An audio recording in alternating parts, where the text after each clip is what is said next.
அனைவருக்கும் இந்நேர வணக்கங்கள். இன்றைய தினம் கொழும்பு பங்கு பருவத்தினுடைய இந்த இணையவழி கருத்தரங்கிலே இணைந்திருக்கின்ற உங்கள் அனைவரையும் வரவேற்பதில் நாங்கள் மகிழ்ச்சி அடைகின்றோம். இன்று பங்கு சந்தையினுடைய கடந்த மாத செயலாற்றுகையும் எதிர்கால வாய்ப்புகள் என்ற தலைப்பிலே இந்த கருத்தரங்கு இடம்பெற இருக்கின்றது. கொழும்பு பங்கு பருவத்தினானது தமிழ் மொழி மூலம் ஒவ்வொரு மாதமும் நாங்கள் உங்களுக்கு இந்த கருத்தரங்கினை நடாத்தி வருகின்றோம். அந்த வகையிலே இன்றைய தினமும் இந்த கருத்தரங்கை நடாத்துவதற்காக எங்களோடு திருவாளர் அருமைநாயகம் விசாகன் அவர்கள் இணைந்திருக்கின்றார். ஏற்கனவே உங்களுக்கு அறிமுகமானவும் பரிச்சயமான ஒருவர் தான் எங்களுடைய வளவாளர்.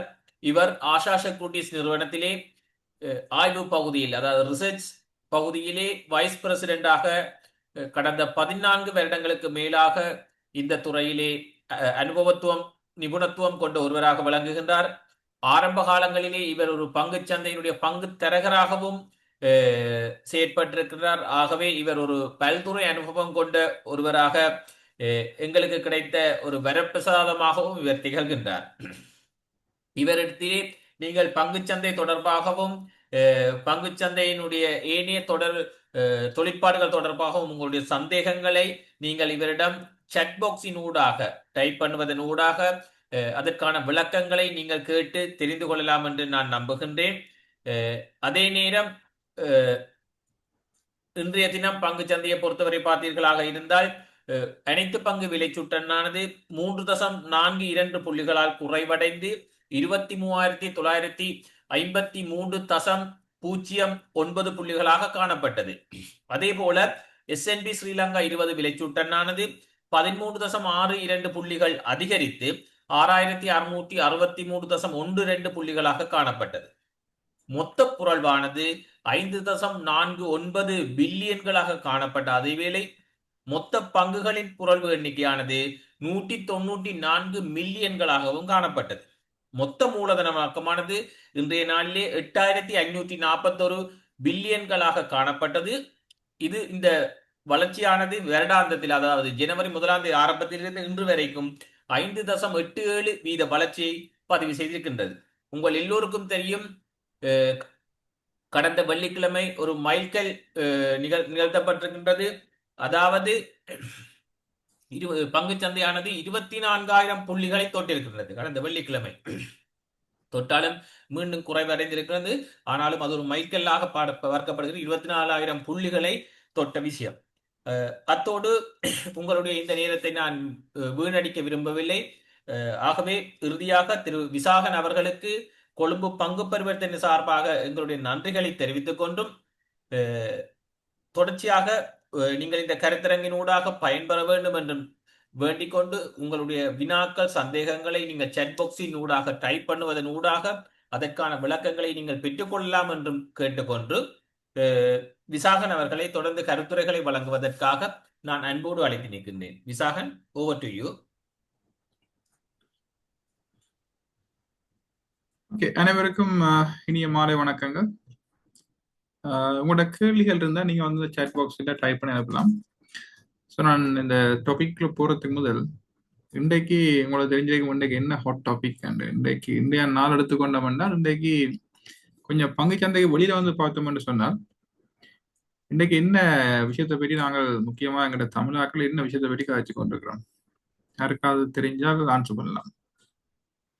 இந்தியா நாள் முக்கியமா இன்றைக்கு இந்தியா நாள் எடுத்துக்கொண்டா இந்த விஷயம் ஆக முக்கியமாக பேசப்படுது, அதாவது ஃபைனான்ஸ் சம்பந்தமாக பங்குச்சந்தைக்கு வெளியால. Any answers?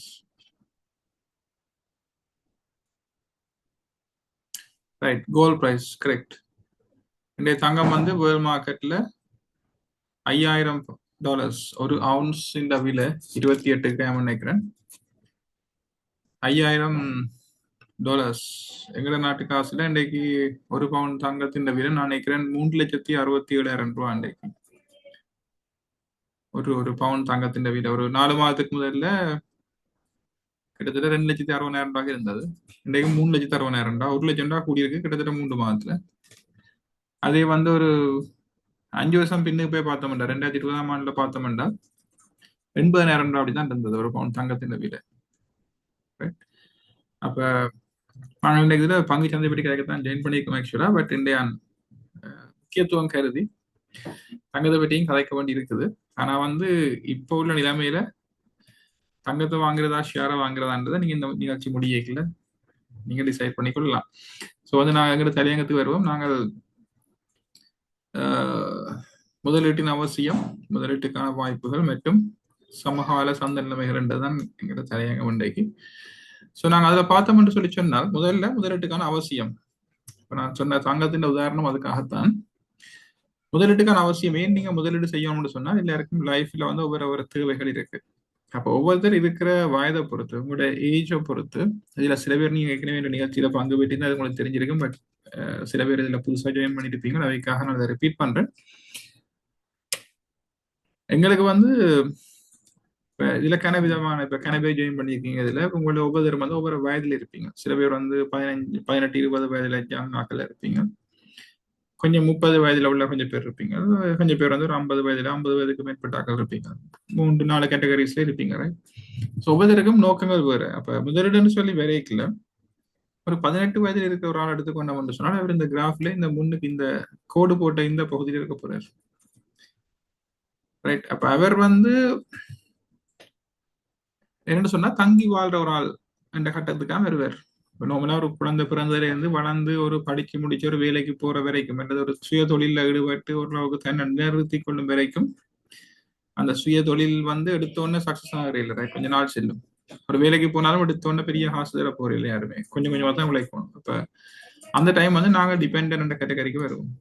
அதுக்கு பிறகு நாங்க ஏர்ன் பண்ண தொடங்கிக்கல இந்த கிராஃப் வந்து இங்க பாத்தீங்கன்னா தெரியும், இது இந்த கோட்டுக்கு மேல வரைக்கல.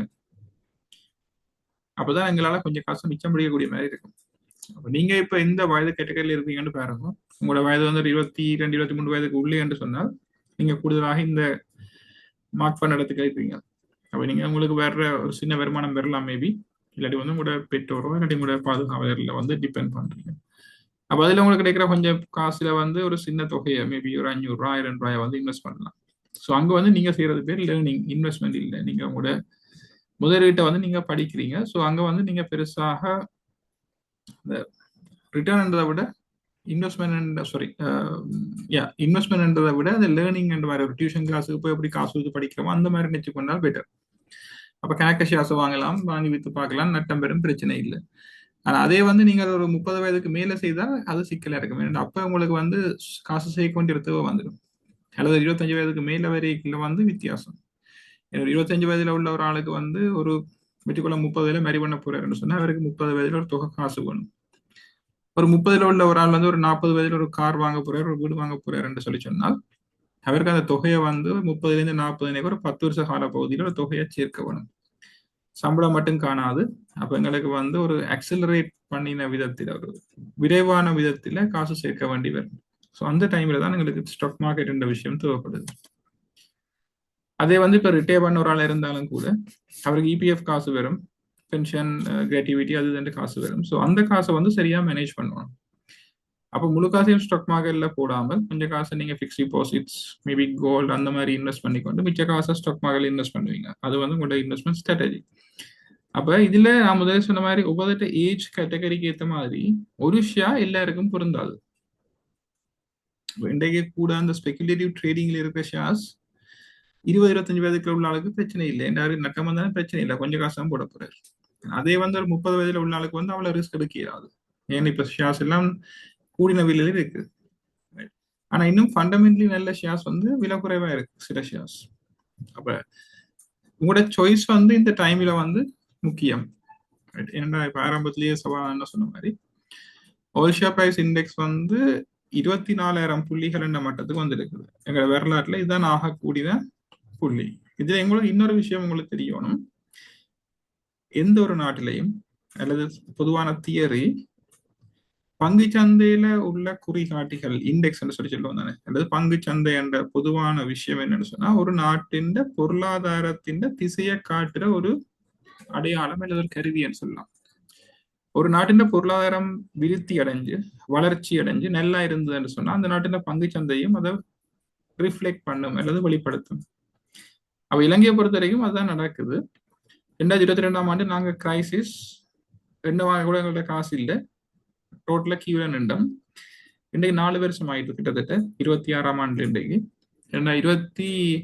எனக்கு நல்ல ஞாபகம் இருக்கு, 2022ஆம் ஆண்டு ஒரு பிப்ரவரி கடைசி அல்லது மார்ச்ல தான் இந்த கிரைசிஸ் வந்தது.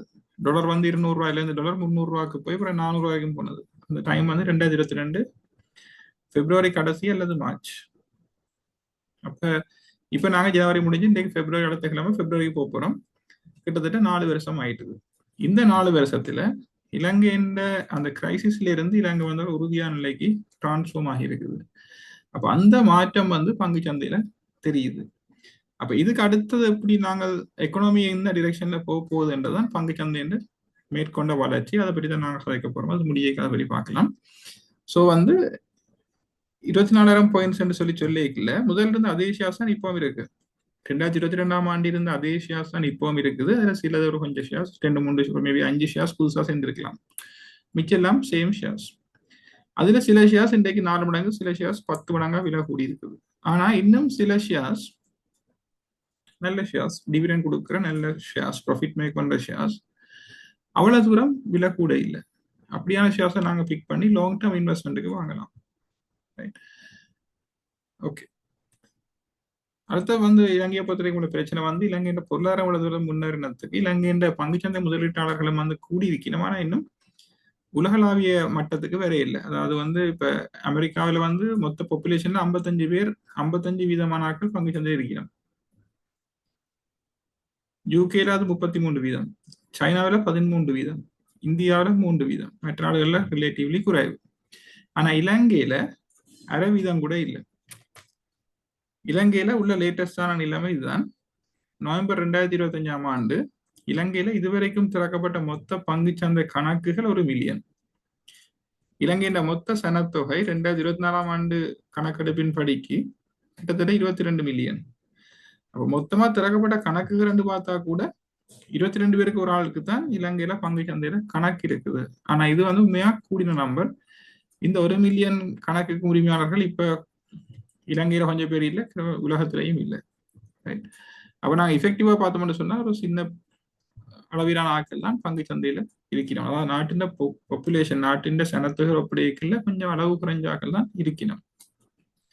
அப்ப இன்னும் பெருந்தொகையான ஆட்கள் இதுல பங்கு பெற்றாம வெளியே இருக்கணும். அவைகள் இதுல பங்கு பெற்ற துவங்கல பங்கு சந்தைக்கு இன்னும் ஒரு நல்ல அடித்தளமாக இருக்கும். ஏனென்றா எந்த ஒரு விஷயத்திலையும் கனவேர் பங்கு பெற்றிருக்கல தான் அதுல வந்து அந்த லிக்விடிட்டி என்று சொல்லி சொல்லுவோம், திரவத்தன்மை. நீங்க ஒரு ஷேர்ஸை ஈஸியா வாங்கக்கூடியதா இருக்கணும், அதே ஷேரை இலகுவாக விற்கக்கூடியதா இருக்கணும். அடுத்த விலைகள் வந்து கண்டபாட்டுக்கு தளம்பக்கூடாது. அந்த விஷயங்கள் வந்து இப்ப கொஞ்சம் கொஞ்சமாக நடந்து கொண்டிருக்குது. பங்கு சந்தையில பங்கு பெற்ற ஆட்கள் அளவு வந்து கூடிக்கொண்டு வருது. அப்ப எப்படி நாட்டின் பொருளாதாரம் கொஞ்சம் கொஞ்சமாக முன்னேறுதோ அதே நேரத்துல பங்கு சந்தையிலையும் வந்து பங்கு பெற்ற ஆட்களின் அளவும் கூடுது, பங்கு சந்தையில் உள்ள புரள்வும் கூடுது, அதாவது டேர்ன் ஓவரும் கூடுது. அப்ப இந்த 2 விஷயமும் பங்கு சந்தையில் உள்ள உறுதியாக ஒரு நல்ல எதிர்காலத்தை நோக்கி பயணிக்குதுன்றதுக்கு ஒரு அடையாளமாக இருக்குது. அப்ப இது எங்கட all share price index technical graph. இன்றைக்கு வந்து எங்கட மார்க்கெட் வந்து ஆல் ஷேர் பிரைஸ் இண்டெக்ஸ் 23,953 புள்ளிகள்ல இருந்தது கடைசியா. இன்றைக்கு 24,000 புள்ளிகளுக்கு போயிட்டு ஆனா க்ளோஸ் பண்ணிக்கல கொஞ்சம் குறைவா இருந்தது. அதுக்கு நான் நினைக்கிறேன் அந்த 24,000 புள்ளிகளுக்கு வந்தது வந்து கொஞ்சம் பேருக்கு கொஞ்சம் பயமா இருக்கும். இது மார்க்கெட் இன்னும் மேல போகுமோ கீழே வந்துருமோ ஒரு பயம் இருக்கும். மற்றது வந்து நீங்க பார்த்துருப்பீங்க, நேற்றைக்கு கூடுதலான நியூஸ்ல வந்த தகவல் தான் அமெரிக்கா வந்து தன்னுடைய யுத்த கப்பல்களை ஈரானை நோக்கி அனுப்பி இருக்கின்றது. அப்ப அது வந்து கொஞ்சம் ஒரு இந்த சோசியல் மீடியாவோ இல்லை சில நியூஸ்கள் எல்லாம் ஒரு கதை ஒன்று இருந்தது. என்னன்னா ஒரு சண்டே ஒன்றுக்கு போகுமா, அமெரிக்கா ஈரானுக்கு அட்டாக் பண்ணுமா, அப்ப ஈரான் திருப்பி அட்டாக் பண்ண நடக்கும். பாத்தீங்கன்னா சில ஏர்லைன்ஸ் நான் நினைக்கிறேன் மிடில் ஈஸ்ட் பக்கம் இந்த சர்வீசஸை குறைச்சது அந்த மாதிரியும் சில தகவல்கள் இருந்தது. அப்ப அந்த மாதிரியான டென்ஷன் மற்றது இந்த 24,000 பாயிண்ட்ஸுக்கு போனது போன்ற காரணங்களால இந்த கொஞ்சம் மார்க்கெட் ஸ்லோவாக இருந்த நெகட்டிவ் சொல்றதுக்கு இல்லை, கொஞ்சம் ஸ்லோவாக காணப்பட்ட தன்மையை அவதானிக்கக்கூடிய மாதிரி இருந்தது. நம்மளுக்கு தெரியும் இப்ப அந்த ஒவ்வொரு கம்பெனியும் ரிசல்ட்ஸ் வந்து கொண்டு இருக்குது. இன்றைக்கும் 2 கம்பெனி ரிசல்ட்ஸ் வந்தது. கொனேஷன்ஸ் சொல்லப்படுற, ஏலிஸ் லெஷர்னு சொல்லப்படுற, அமாயா லெஷர்னு சொல்லி கேள்விப்பட்டிருப்பீங்க, கண்டில இருக்குது.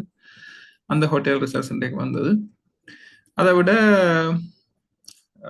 ஏலிஸ் ஃபைபர்னு சொல்லப்படுற HEXP என்ற கம்பெனி ரிசல்ட்ஸ் வந்திருந்தது. HEXP ரிசல்ட்ஸ் வந்து இன்றைக்கு நல்ல ரிசல்ட்ஸ் தான் வந்திருந்தது. ஹோட்டலை பொறுத்த வரைக்கும் ஹோட்டல் வந்து இன்றைக்கு லாஸ் ரிப்போர்ட் பண்ணியிருந்தவை. பட் அது வந்து இந்த சீசன் அவைக்கு ஆஃப் சீசன். அடுத்து உங்களுக்கு தெரியும் இந்த வெள்ள பிரச்சனையில கண்டி மாவட்டம் அதிகமாக பாதிக்கப்பட்டது. ஸோ அந்த பகுதியில் உள்ள ஹோட்டல் வந்து லாஸ் ஆகிறது ஒன்றும் புதிய விஷயமாக இருக்காது.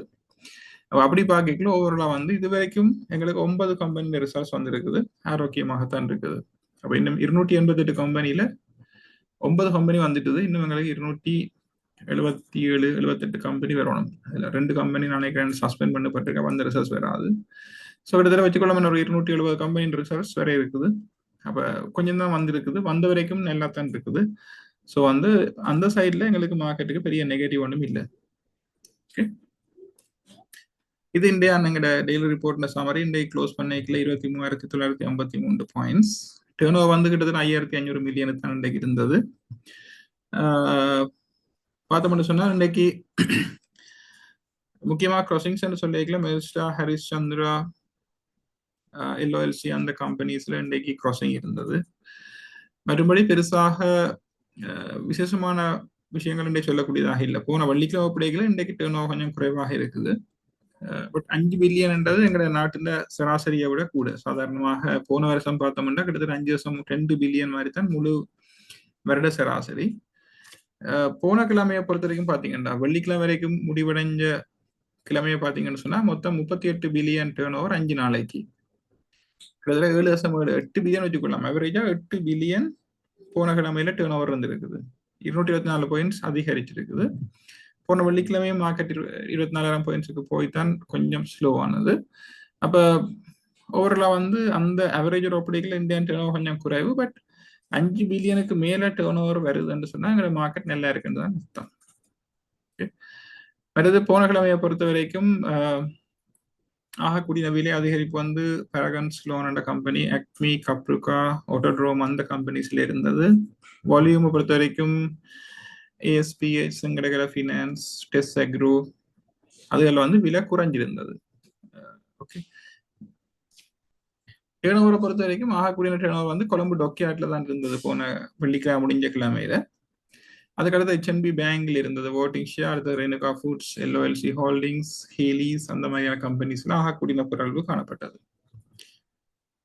ஷேர்ஸை பொறுத்த வரைக்கும் ஆகக்கூடிய ஷேர்ஸ் வந்து சிட்ரஸ் லெஷர் ரீஃப் என்ற கம்பெனியில தான் கூட ஷேர்ஸ் கைமாறப்பட்டது. மற்றது வந்து ரேணுகா அக்ரி ஃபுட்ஸ் ரெல்ன்னு சொல்லுவோம், அதுலேயும் ஆகக்கூடிய வால்யூம்ஸ் இருந்தது. மற்றது Colombo dockyard, Lanka credit and business finance, Hikkaduwa beach, யூகாகேட் இந்த கம்பெனிஸ்லாம் ஆகக்கூடிய ஷேர்ஸ் வந்து கைமாற்றப்பட்டது. ஃபாரின் டிரான்சாக்ஷனை பொறுத்த வரைக்கும் பார்த்தோம்னு சொல்லி சொன்னால் 23ஆம் ஆண்டு எங்களுக்கு ஃபாரின் இன்ஃப்ளோ இருந்தது. 24ஆம் ஆண்டு கிட்டத்தட்ட 10 பில்லியன் ஃபாரின் அவுட்ஃப்ளோ இருந்தது. 25ஆம் ஆண்டு உங்களோட ரைட் ஹேண்ட் சைட்ல பார்க்கலாம் 38 பில்லியன், சரியான கூட 38 பில்லியன் அளவில் ஃபாரின் அவுட்ஃப்ளோ வந்து எங்களுக்கு 25ஆம் ஆண்டுல காணப்பட்டது. அதுக்கான முக்கியமான ரீசன் சொல்லக்கூடியது வந்து இந்த பங்குச்சந்தையில இருந்த வளர்ச்சி. 2025ஆம் ஆண்டு மட்டும் பங்குச்சந்தையில வளர்ச்சி சராசரியாக 40%. அது வந்து இப்ப நீங்க நார்மலா பங்குச்சந்தையில இன்வெஸ்ட் பண்ணியிருந்தீங்கன்னா உங்களுக்கு குறைஞ்சபட்ச ரிட்டர்ன் 40% இருக்கும். 1 லட்சம் ரூபாய் இன்வெஸ்ட் பண்ணியிருந்தீங்கன்னு சொன்னா ஆக குறைஞ்சது 1,40,000 இருந்தாலும் உங்களுக்கு ரிட்டர்ன் வந்திருக்க வரும். அப்படி இல்லைன்னு சொன்னா நீங்கள் பெர்ஃபார்ம் பண்ணாத கம்பெனிஸ்ல மட்டும் இன்வெஸ்ட் பண்ணிருக்கீங்கன்னு அர்த்தம். அப்ப ஃபாரினர்ஸை பொறுத்த வரைக்கும் எந்த ஒரு மார்க்கெட்லயும் ஒரு குறுகிய காலத்துல இவ்வளவு 40% மாதிரி ஒரு பெரிய ரிட்டர்ன் கிடைக்கல வந்து கொஞ்சம் சேல் பண்றது சாதாரணமான விஷயம். ஸோ அந்த அடிப்படையில தான் ஃபாரின் அவுட்ஃப்ளோ இருந்தேன்னு சொல்லி நாங்கள் எதிர்பார்க்கலாம். எப்படி பெருசாக பாதிப்படையக்கூடிய மாதிரியான செல்லிங்ஸ் வந்து ஒன்றும் வேற இல்லை. விலை அதிகரிச்ச கம்பெனியில செல்லிங் இருந்தது. இந்த கிழமையும் பார்த்தோம்னு சொல்லி சொன்னால் 540 மில்லியனுக்கு ஃபாரினர்ஸ் வாங்கியிருக்கிறோம், 1.6 பில்லியனுக்கு வித்திருக்கணும். போன வெள்ளிக்கிழமை முடிஞ்ச அந்த கிழமையில மட்டும் 1.6 பில்லியன் வரைக்கும் செல் பண்ணியிருக்கணும். அப்ப ஜனவரி மாதம் 23ஆம் தேதி முடிவடைஞ்ச இந்த கிழமையில மொத்தமாக 4.4 பில்லியன் ஃபாரின் அவுட்ஃப்ளோ இருக்குது. அதாவது கொஞ்சம் ஃபாரினர்ஸ் கொஞ்சம் செல் பண்ற தன்மையை காணக்கூடியதாக இருக்குது. அதே நான் தனிப்பட்ட கம்பெனின்னு சொல்லி பார்த்தோம்னா ஃபாரின் பையிங் கூட இருந்திருக்குது. பிக்மி, டிப் ப்ராடக்ட்ஸ், கிங்ஸ்பெரி, மெல்ஸ்டா கோப் அந்த மாதிரியான கம்பெனிஸ்ல வந்து எங்களுக்கு கூட ஃபாரின் இன்ஃப்ளோ காணப்பட்டது. அவுட்ஃப்ளோ பொறுத்த வரைக்கும் ஏசிஎல் பொறுத்த வரைக்கும் உங்களுக்கு தெரியும், ஏசிஎல் வந்து முந்தி ஒரு 100-120 ரூபாய்க்கு இருந்த ஷேர். பிறகு சப்டிவிஷன் அனௌன்ஸ் பண்ணிக்கணும். சப்டிவிஷன் அனௌன்ஸ் பண்ணிக்கல அந்த ஷேர் வந்து கிட்டத்தட்ட 250 வரைக்கும் விலை கூடிச்சு. கிட்டத்தட்ட டபுள், 120-130 இருந்த ஷேர் 250க்கு போறன்றது 100% டபுள் ப்ராஃபிட். அதுக்கு பிறகு அது சப்டிவிஷன் வந்தது 1:3. அப்ப 240 வச்சுக்கொண்டோம்னா சப்டிவைட் பண்ணி வரணும் 80. இன்றைக்கு அந்த ஷேர் ட்ரேட் ஆகுது 100 ரூபா சொன்னா சப்டிவிஷனுக்கு முதல் 300 ரூபா மாதிரி. அப்ப 120 ரூபாய்க்கு வாங்கின ஒரு ஆளுக்கு 300 ரூபான்றது ஒரு பெரிய ரிட்டர்ன். அப்ப அந்த மாதிரியான காரணங்களால ஃபாரின் அவுட்ஃப்ளோஸ் வந்து கொஞ்சம் கூடவாக காணக்கூடியதாக இருக்குது. மற்ற டோக்கியோஸுக்கும் அதே மாதிரி தான், ஹெச்என்பி ஷேர்ஸும் அதே மாதிரி தான். ஹெச்என்பி voting ஷேரை பொறுத்த வரைக்கும் ஒரு வருஷத்துக்கு முதல்ல கிட்டத்தட்ட ஹெச்என்பி ஷேர் வந்து 200 ரூபா தான் இருந்தது. மோர் தேன் டபுள்.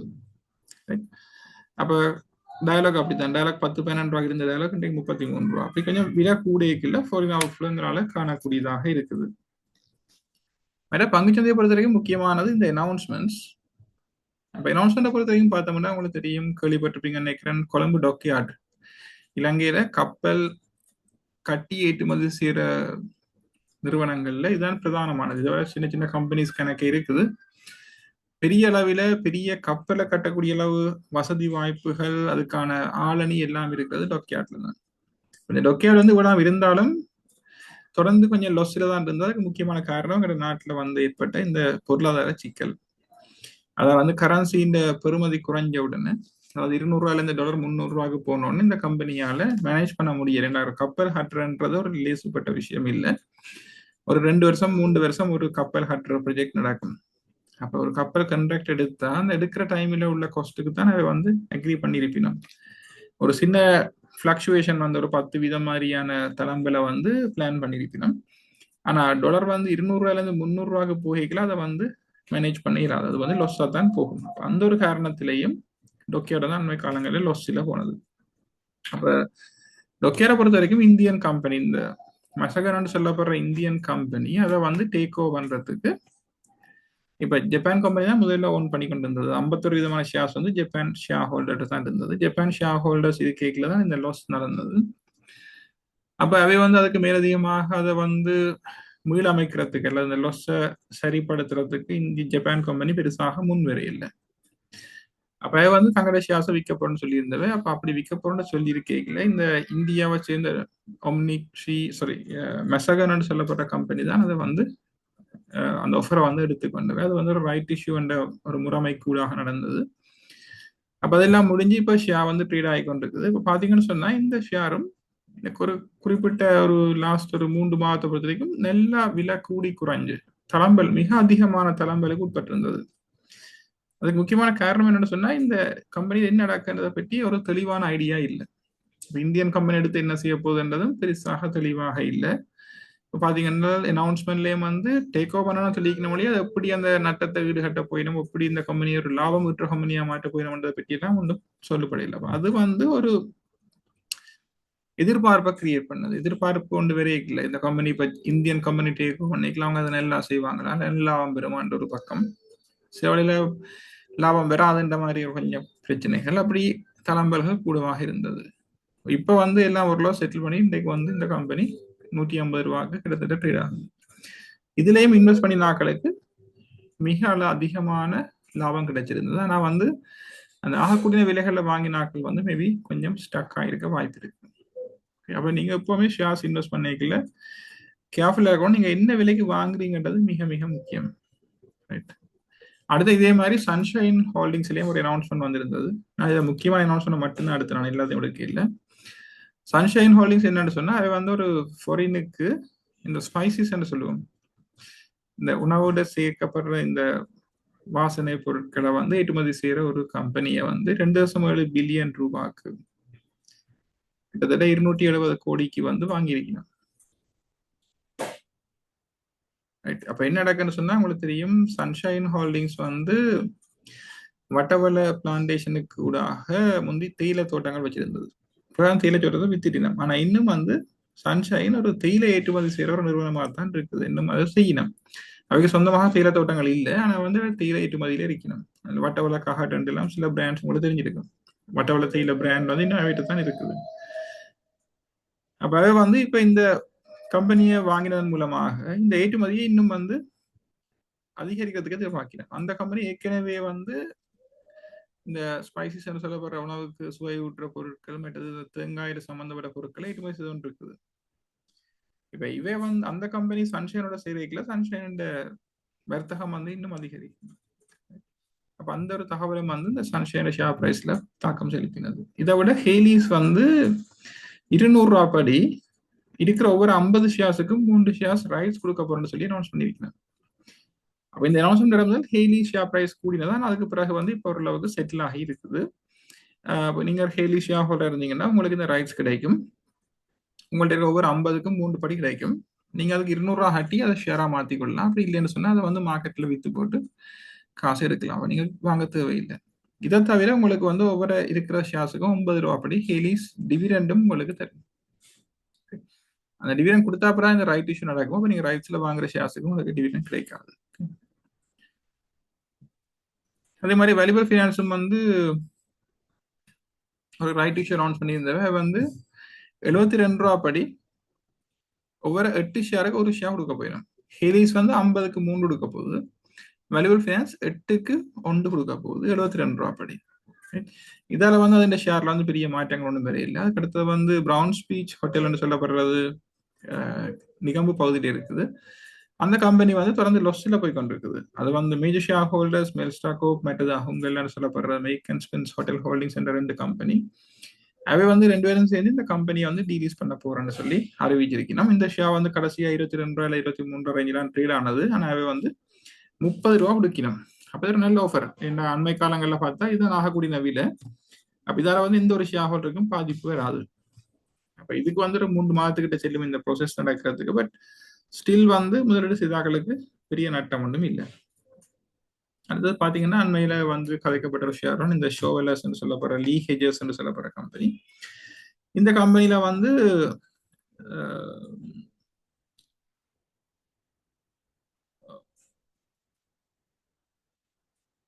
அண்மையில வந்து ஒரு டேக் ஓவர் ஒன்று நடந்திருந்தது. இந்த லீ ஹெஜர்ஸ் சொல்லப்படுற கம்பெனி வந்து அஸ்கோட் சொல்லி ஏசியோட கோட்ல இருக்கிற கம்பெனி.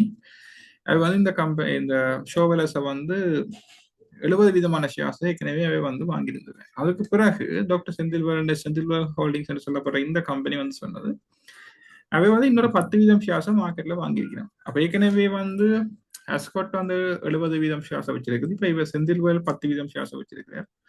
மொத்தமா வந்து 80 வீதம் ஷேர்ஸ் இப்ப 2 மேஜர் ஷேர் ஹோல்டர்ஸ் கிட்ட போகுது. மிச்சமா உள்ள ஷேர்ஸ் தான் இப்ப வெளியில இருக்குது. அந்த ஒரு தகவலும் வந்து போன கிழமையில வந்திருந்தது. இதை தவிர பாத்தீங்கன்னு சொன்னால் எங்களுக்கு வேற அனௌன்ஸ்மெண்ட் சொல்லி பார்க்கல சஃப்லஜிக் லைஃப் இன்சூரன்ஸ்ல வந்து ஒரு 2 ஃபாரின் ஃபண்ட்ஸ் ஃபின் ஃபண்ட் நோ ஃபண்ட் 2 ஃபண்ட் வந்து $75 மில்லியன் ஒவ்வொரு வந்து $75 மில்லியன் வந்து சஃப்லஜிக் லைஃப் இன்சூரன்ஸ்ல இன்வெஸ்ட் பண்ணினோம். அது வந்து ஒரு இன்வெஸ்ட்மெண்ட் சொல்லி சொன்னதுக்கு அது வந்து கடனாகத்தான் வழங்கப்படுது. அப்ப கடனுக்குரிய வட்டி வந்து அவையால பெற்றுக்கொள்ளப்படும். இதன் மூலமாக இன்சூரன்ஸ் சஃப்லஜிக் லைஃப் இன்சூரன்ஸ் வந்து வேண்ட புதிய தொழில்நுட்ப ரீதியிலான மேம்படுத்தல்கள் செய்ய போறோம்னு சொல்லியிருந்தவ. அப்ப அந்த சைட்ல வந்து தொழில்நுட்ப மேம்படுத்தல்கள் சொல்லி இப்ப ஏஐ அட்வான்ஸ் இந்த ஆன்லைன் சொல்யூஷன்ஸ் அல்லது வந்து முக்கியமாக ஏஐ பக்கத்துல தான் அதை கூட ஃபோக்கஸ் பண்ணினோம். அப்படியான சில முதலீடு செய்யறதுக்கு வந்து எதிர்பார்க்கிறோம். அடுத்து இன்னொரு அனௌன்ஸ்மெண்ட் இருந்தது. உங்களுக்கு தெரிஞ்சிருக்கும் ஸ்லோன் பிரிண்டர்ஸ் முந்தைய கம்பெனி இருந்தது சிபிஆர்டி என்ற கோட்ல.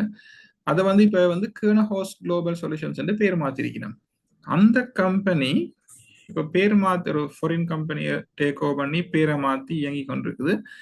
இப்ப இந்த கம்பெனியோட பிசினஸ் அப்படின்னு சொல்லி பார்த்தா ஒரு பில்டிங் எடுத்து அந்த பில்டிங்கை ஃபுல்லா ரினோவேட் பண்ணி புதுப்பிச்சு அதுல வந்து ஒரு ஆஃபீஸ் செட்டப் எப்படி ஒரு கம்பெனியில ஆஃபீஸ் இருக்குமோ அதே மாதிரி வந்து இது இவே அப்படியே செட்டப்பை கிரியேட் பண்ணி போட்டு அதை வந்து மெட்டாக்கள் கொடுக்கணும். இப்போ உங்களுக்கு ஒரு கம்பெனி இருந்தா நீங்க கொலம்பில் ஆப்ரேட் பண்ணணும்னு சொன்னா நீங்க ஒரு பில்டிங்கை போய் வாடகை எடுத்து அதுல சாமான் வண்டி போட்டு அதுல ஏசி ஃபேன் எல்லாம் பூட்டி அப்படி ஒன்றும் செய்ய தேவையில்லை. எல்லாம் ஏற்கனவே செய்து வச்சுக்கணும் ரெடிமேடா. நீங்க போயிருந்து வேலை செய்ய வேண்டியான அப்படி ஒரு சொல்யூஷன். விதிரங்கே கொஞ்சம் புதிய ஒரு கன்செப்ட். அப்ப அந்த பிசினஸ் வந்து சொல்லிக்கணும் 4வது ப்ராப்பர்ட்டி ஏற்கனவே 3 ப்ராப்பர்ட்டி குழம்புல செய்து கொண்டிருக்கிறேன். இப்ப 4வது ப்ராப்பர்ட்டி கண்டி பகுதியில் எடுத்து செய்யணும்னு சொல்லியிருந்தவன். இதன் மூலமாக அவைக்கு வந்து கிட்டத்தட்ட ஒரு பில்டிங் அப்படி செய்யறதன் மூலமாக 15 to 20 மில்லியன் வருமானம் ஈட்டக்கூடியதாக இருக்கும் என்று சொல்லி எதிர்பார்க்கிறோம். மற்றது வந்து நேஷனல் ட்ரஸ்ட் பேங்க்லேயும் வந்து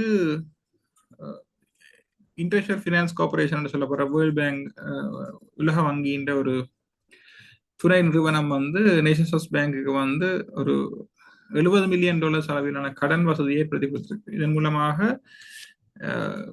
நேஷனல் ஃபர்ஸ்ட் பேங்குக்கு வந்து ஃபாரின் கரன்சி கிடைக்கும். அது வந்து அதன் மூலமாகவே இந்த கடன் வழங்குற செயற்பாட்டை வந்து மெருகூட்டிக் கொள்ளலாம் அல்லது மேம்படுத்திக் கொள்ளலாம். ஓகே, அப்ப இது வந்து பிசினஸுக்கு இன்னொரு மேலதிக வருமானம் ஈட்டுற ஒரு வழியை வந்து கொடுக்குது. இதை தவிர டீலிங்ஸ் பெர் டிரெக்டர்ஸ் என்ற ஒரு விஷயம் இருக்கு. ஒவ்வொரு கம்பெனில இருக்க டிரெக்டர்ஸ் அல்லது அவை சம்பந்தப்பட்ட நிறுவனங்கள் அவை எந்த கம்பெனி டிரெக்டர் இருக்கிறோமோ அந்த கம்பெனியில மேற்கொள்ற கொடுக்கல் வாங்கல்களை வந்து வெளியிடணும் கட்டாயம் இருக்குது. அதாவது வந்து ஒரு ஆள் வந்து கம்பெனி டிரெக்டரா இருந்தார் என்றால் அவர் தன் பர்சனல் பேர்ல அந்த ஷேர்ஸை வாங்கினாலும் சரி, அல்லது அவர் டிரெக்டரா இருக்க இன்னொரு கம்பெனி இந்த கம்பெனியில ஷேர்ஸை வாங்கினாலும் சரி, அதை கட்டாயம் சந்தைக்கு அறிவிக்கணும் என்ற ஒரு கடப்பாடு இருக்குது. அந்த அடிப்படையில் அவர் சொன்ன தகவல்கள் தான் இதுல சமரைஸ் பண்ணிருக்கு. போனகளா வந்தது மட்டும் கொகோலங்கா என்று சொல்லப்படுற கம்பெனி முதலாவது வந்து அகரபத்தன plantation AGPL mister Gowda Mohideen என்று சொல்லப்படுற ஒரு டிரெக்டர் வந்து அகரபத்தன பிளான்டேஷன் என்ற ஷேர்ஸை 1920 படி கிட்டத்தட்ட 10,000 ஷேர்ஸ் வித்திருக்கிறார். அதே மாதிரி கொக்கோ என்று சொல்லப்படுற கொகோலங்கா அல்லது ரேணுகா ஃபுட்ஸ் என்று சொல்லப்படுற கம்பெனியிலிருந்து அந்த கம்பெனி ஷேர்ஸை வந்து ஷோவெலஸ் அண்ட் ஹெஜர்ஸ் லிமிடெட் கிட்டத்தட்ட 14 மில்லியன் ஷேர்ஸை வந்து 70 ரூபா படி வித்திருக்குது. பிறகு வந்து டாக்டர் ராஜையா வந்து அவர் இன்னொரு 4.8 மில்லியன் ஷேர்ஸ் 70 ரூபா படி வித்திருக்கிறார். ரேணுகா ஹோல்டிங்ஸ் PLCயும் கொக்கோண்ட ஷேர்ஸை வந்து 70 ரூபா படி கிட்டத்தட்ட 1 மில்லியன் ஷேர் வித்திருக்குது. பட் CTHR என்று சொல்லப்படுற சிடி ஹோல்டிங்ஸ்ல மிஸ்டர் பேஜ் வந்து 100,000 ஷேர்ஸை வாங்கி இருக்கிறார்.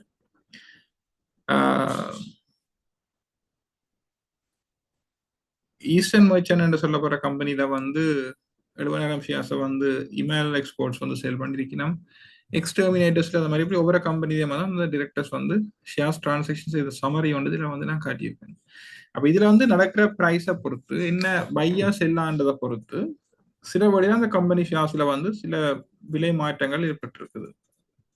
அப்ப நார்மலா ஒரு இன்வெஸ்டர் முறையை இதை நீங்க ஃபாலோ பண்றதும் முக்கியமானதாக இருக்கு. ஸோ நேரம் கருதி நான் எல்லாத்தையும் டிஸ்கஸ் பண்ண இல்லை. ஸோ ஜஸ்ட் சில விஷயங்களை மட்டும் கவர் பண்ணி கொண்டு போறேன். அடுத்தது வந்து நாங்க பார்த்தோம்னா பங்குச்சந்தையை பொறுத்தவரைக்கும் இன்ட்ரெஸ்ட் ரேட் ஒரு முக்கியமான விஷயம். பாத்தீங்கன்னா இந்த தித்வா இந்த வெள்ள அனர்த்தத்துக்கு பிறகு இன்ட்ரெஸ்ட் ரேட் கொஞ்சம் ஒரு அதிகரிக்கிற தன்மை காணப்பட்டது. இலங்கையின் நாணயம் வந்து கொஞ்சம் பெருமதி இழக்கிற மாதிரி டிப்ரிஷியேட் பண்ற மாதிரியான தன்மை காணப்பட்டது. இலங்கையின் நாணயம் வந்து முதல்ல ஒரு 300 302 அப்படி இருந்தது. இப்ப 309 310 மட்டத்துக்கு இதாகி கொண்டிருக்குது. அப்ப நாணயத்தின் பெருமதியும் குறைஞ்சிருக்குது. அதே மாதிரி இன்ட்ரெஸ்ட் ரேட்ஸ் வந்து இந்த வெள்ளத்துக்கு பிறகு கூடினது. ஆனா கடந்த கிழமையில இருந்து பார்க்கல, கடந்த 2 வீக்ஸா பார்க்கல இன்ட்ரெஸ்ட் ரேட்ஸ் திருப்பி குறைகிற தன்மை வந்து எங்களால காணக்கூடியதாக இருக்குது. இன்ஃபிளேஷனை பொறுத்த வரைக்கும் இன்ஃபிளேஷன் வந்து கொஞ்சம் அதிகரிக்கிற போக்கு தான் காணக்கூடியதாக இருக்குது. எங்களுக்கு வந்து லேட்டஸ்டான தகவல் இதில் அப்டேட் பண்ணிடலன்னா நவம்பர் மாத கடைசி அல்லது டிசம்பர் மாதத்தை பொறுத்த வரைக்கும் நேஷனல் கன்சியூமர் பிரைஸ் இண்டெக்ஸ் வந்து 2.9 வரைக்கும் அதிகரிச்சிருக்கு. இந்த மாத கடைசியில வெள்ளிக்கிழமை வந்து எங்களுக்கு கொலம்பு கன்சியூமர் பிரைஸ் இண்டெக்ஸ் வரும் ஜனவரி மாதத்துக்குரியது. டிசம்பர் மாதம் 2.1 தான் இருந்தது. நவம்பர் ஜனவரி மாதம் கொஞ்சம் அதிகரிக்கும் என்று எதிர்பார்க்கலாம். கிட்டத்தட்ட 2.4 2.5 மட்டத்துக்கு அதிகரிக்கும் என்று சொல்லி எதிர்பார்க்கலாம். மற்ற டூரிசம் இலங்கையின் பொருளாதாரத்தை நிலைநிறுத்துற விஷயங்கள்ல முக்கியமானது டூரிசம். அப்ப டூரிசத்தை பொறுத்த வரைக்கும் எங்களுக்கு முதல்ல இந்த கோவிட் பிரச்சனை மற்றது இந்த ஈஸ்டர் அட்டாக்னு சொல்லி குறைவாக இருந்த டூரிசம் வந்து இப்ப பிக்கப் பண்ணி நல்லாக போய்கொண்டிருக்கு. இந்த வருஷம் இப்ப ஜனவரி இன்றைக்கு முதல் 3 வாரத்தில் அதிகமான வெளிநாட்டு பிரயாணிகள் வருகையும் அதே நேரத்தில் கன ஏர்லைன்ஸ் இலங்கைக்கு சர்வீஸை கூட்டி இருக்குது அல்லது புதுசா சர்வீஸ் தொடங்கி இருக்குது. ஒரு ஏர்லைன்ஸ் இலங்கைக்கு ஒரு சர்வீஸா கொடுக்குதுன்னு சொன்ன அர்த்தம் அந்த ஏர்லைன்ஸ்ல இலங்கையை நோக்கி பயணிக்கிறார்கள் அதிகமாக இருக்கிறோம் அல்லது கேள்வி இருக்குன்னு அர்த்தம். Obviously right. அப்ப அந்த விஷயம் வந்து இலங்கைக்கு ஒரு சாதகமான விஷயம். ஏன்னா டூரிஸ்ட் வரதால கணக்க பெனிஃபிட்ஸ் இருக்கு. இந்த நாட்டுக்குள்ள டூரிஸ்ட் வரைக்கும் இல்லை, உண்டு ஏர்போர்ட்டுக்கு வருமானம் பெறும், அரசாங்கத்துக்கு விசா ஃபீஸ்ல வருமானம் பெறும். இலங்கைக்குள்ள வரைக்குள்ள 2 ஆபரேட்டர்ஸ் ஆக்களை கூட்டிக் கொண்டு இடம் காட்டுறதா இருக்கலாம், அல்லது ஹோட்டலா இருக்கலாம், அல்லது பார்க்குகள் இருக்கலாம், ஈவன் சிகிரியா மாதிரி இடங்களா இருக்கலாம். எல்லாருக்கும் அதுல வருமானம் வருது. நீங்க பார்த்துருப்பீங்க அண்மையில வந்து இந்த பின்னவளைன்னு சொல்லி ஜானகர் சரணாலயம் வரலாற்றில் ஆகக்கூடிய வருமானம் போன வருஷம் வந்திருந்தது. அப்படி கன ஆக்களுக்கு பிசினஸ். இப்போ உதாரணத்துக்கு வந்து பின்னவளை எடுத்துக்கொண்டா அந்த அதுக்கு பக்கத்துல ஜூ ஒன்றும் இருக்கு. அப்ப அந்த ஜூவுக்கும் வருமானம் பெறும். அதுல கடை வச்சிருக்கிற ஆக்கள், அதுல வாகனம் ஒரு நாட்கள் வந்து நியமன ஆக்களுக்கு அதுல வருமானம் கிடைக்குது. இப்ப டூரிசம் என்றது ஒரு மிகப்பெரிய ஒரு பொருளாதாரத்தை உருவாக்கக்கூடிய ஒரு விஷயம். அப்ப முதல்ல வந்து இந்த ஈஸ்ட் அட்டாக் அதுல வந்து இந்த கீழே உள்ள கிராஃப்ல நீங்க பார்த்தா தெரியும். எங்களுக்கு 2018ஆம் ஆண்டு வரைக்கும் டூரிசம் நல்லா தான் போய் கொண்டிருந்தது. அதுக்கு பிறகு 19ஆம் ஆண்டுல இருந்து ஒரு சரிவடைய தொடங்கிட்டது. 21ஆம் ஆண்டு கிட்டத்தட்ட இல்லையே என்ற மாதிரி வந்துட்டது. பிறகு கொஞ்சம் கொஞ்சமாக பிக்கப் பண்ணி நாங்கள் 2025ஆம் ஆண்டு $3,200 வருமானம் ஈட்டி இருக்கிறோம். ஆனா 2018ஆம் ஆண்டு 4,3 பில்லியன் எங்களுக்கு வருமானம் கிடைச்சிருக்கு. அப்ப அதோட ஒப்படைகளை நாங்கள் இன்னும் பின்தங்கித்தான் இருக்கிறோம். இன்னும் அதிகமான வளர்ச்சி அடைறதுக்கான இடம் இருக்குது. அதுக்கான முயற்சிகளும் இடம் பெற்றுக் கொண்டிருக்குது. அப்ப எங்களோட ஹோட்டல் ஷேர்ஸ் மற்றது நாட்டின மொத்த பொருளாதாரம் சொல்லி பார்க்கைகள் எங்களுக்கு அதிகமான வாய்ப்புகள் வந்து இன்னும் காணப்படுகிறது. மற்றது எங்களோட ஏற்றுமதி இறக்குமதியை பொறுத்த வரைக்கும் நவம்பர் மாத தரவு தான் இன்னும் இருக்கு. டிசம்பர் மாத தரவு இன்னும் பூர்ணமாக மத்திய வங்கியால வெளியிடல. நான் இன்றைக்கு ஒரு நியூஸ் நான் பார்த்தேன். 17,2 பில்லியன் இருக்கணும் மொத்த ஏற்றுமதி 2025ஆம் ஆண்டை பொறுத்த வரைக்கும் 17,2 பில்லியன் கிட்ட அதிகரிச்சிருக்கு. அப்ப டிசம்பர் மாதம் ஒரு அதிகரிப்பு ஒன்று நாங்கள் எதிர்பார்க்கலாம். நினைக்கிறேன் அடுத்த கிழமை அந்த தரவு கிடைக்கும். எங்களோட அடுத்த நிகழ்ச்சி அதை பற்றி நாங்கள் டிஸ்கஸ் பண்ணலாம். ஸோ வந்து எங்களுக்கு ஏற்றுமதி இறக்குமதிக்கான இடைவெளி எப்பவுமே எங்களை இறக்குமதி கூட ஏற்றுமதி குறைவு. அந்த ஏற்றுமதிக்கும் இறக்குமதிக்கும் உள்ள இடைவெளியை நாங்கள் முடிஞ்ச அளவுக்கு குறைவாக வச்சிருந்தோம் என்று சொன்னால் அது எங்களோட பொருளாதாரத்துக்கு இன்னும் சாதகமாக இருக்கும். இதுல பாத்தீங்கன்னு சொன்னால் இந்த நவம்பர் மாதம் பொறுத்த வரைக்கும் எங்களோட கிரீன் கலர்ல காட்டியிருக்கிறது எங்களோட எக்ஸ்போர்ட் ஏற்றுமதியும் குறைஞ்சிருக்குது, இறக்குமதியும் குறைஞ்சிருக்குது. ஆனா வந்து எங்களோட ட்ரேட் டெபிசிட் இந்த கீழே காட்டியிருக்கிறது எங்களோட வர்த்தக மீதி என்று சொல்லுவோம். எங்களோட ஏற்றுமதியை வந்து இறக்குமதியோட கூட குறைவு. இறக்குமதி தான் கூட, இறக்குமதியோட ஏற்றுமதி குறைவு.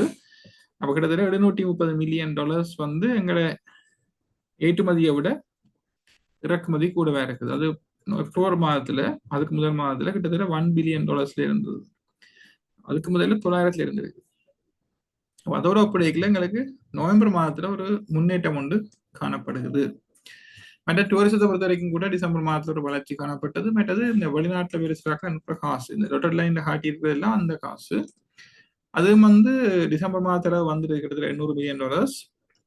நவம்பர் மாதத்துல கொஞ்சம் ஒரு குறைவு அடைஞ்சிருந்தது. ஆனா இந்த அடுத்த நீங்க பார்க்கலாம் இந்த வெளிநாட்டுல வேறு சில இலங்கைக்கு அனுப்புற காசு பாத்தீங்கன்னு சொன்னா ஒவ்வொரு வருஷமும் இந்த கிரைசிஸுக்கு பிறகு வளர்ச்சி அடைஞ்சு போற தன்மையை காணக்கூடியதாக இருக்குது.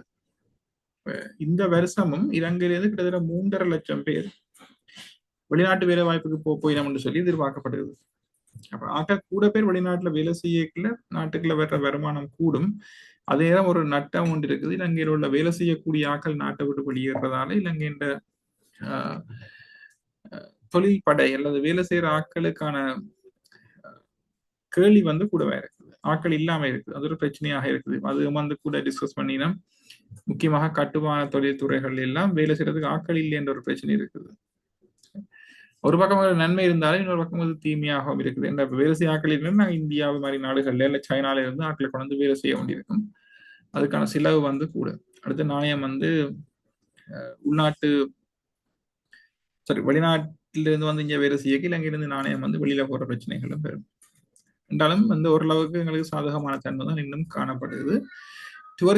இந்த ரெமிட்டன்ஸை பொறுத்த வரைக்கும் 2025ஆம் ஆண்டு தான் ஆகக்கூடிய இந்த ரெமிட்டன்ஸ் இலங்கைக்கு வந்தது.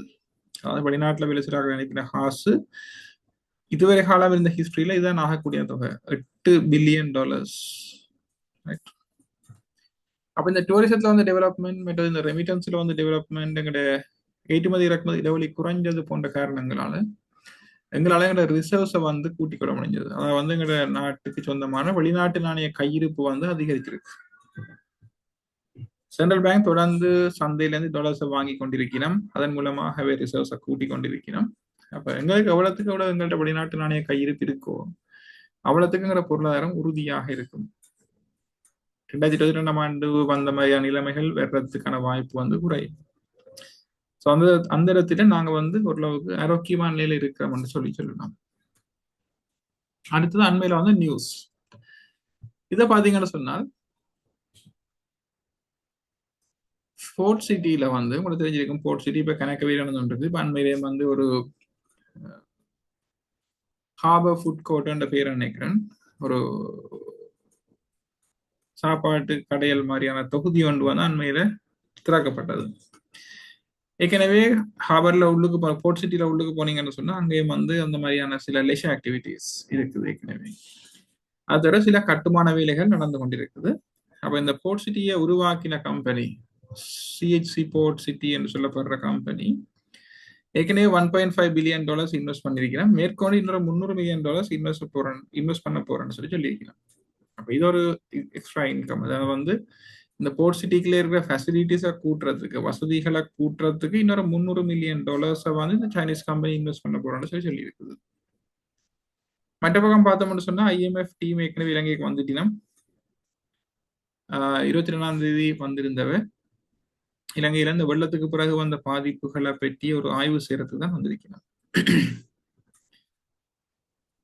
அடுத்தது பக்கம் பார்த்தோம்னு சொன்னால் ஜனாதிபதி இந்த டிஜிட்டல் எக்கனாமி என்ற கான்செப்ட்ல வந்து கூட கவனம் செலுத்தி அந்த சைட்ல ஒரு புஷ் கொடுத்துருக்கிறார். அதாவது வந்து கூட டிஜிட்டலைஸ் பண்றது. நேற்றைக்கு சண்டே டைம்ஸ் பாத்தீங்கன்னா நியூஸ் ஒன்று இருக்குது. இந்த ரெமிஸ்ன்னு சொல்லப்படுற இந்த டேக்ஸை வந்து அட்மினிஸ்ட்ரேட் பண்ற சாஃப்ட்வேரை வந்து டெவலப் பண்ணி அட்வான்ஸ் ஆக்க போயிடும். AI ஃபெசிலிட்டிஸோட வந்து இம்ப்ரூவ் பண்ண எதிர்பார்க்கிறோம். இந்த ரெமி சிஸ்டம் இம்ப்ரூவ் ஆச்சுன்னா டேக்ஸ் கலெக்ஷன் இம்ப்ரூவ் ஆகும். நாட்டில் பொருளாதாரத்துக்கு அது வந்து ஒரு முக்கியமான விஷயமாக இருக்கும். அடுத்தது சென்ட்ரல் பேங்க் வந்து இந்த பாலிசி ரேட் மீட்டிங் என்னோடு இருக்குது. அது வந்து நாட்டின் வட்டி வீதங்களை தீர்மானிக்கிற கூட்டம் ஒன்று நடக்கிறது. அது வந்து கிட்டத்தட்ட 1.5 மாதத்துக்கு ஒருக்கா நடக்கும். அடுத்த கூட்டம் வந்து இந்த மாசம் 27ஆம் தேதி நடக்க இருக்குது. அது தொடர்பான விவரங்கள் வந்து எங்களுக்கு 28ஆம் தேதி கிடைக்கும்.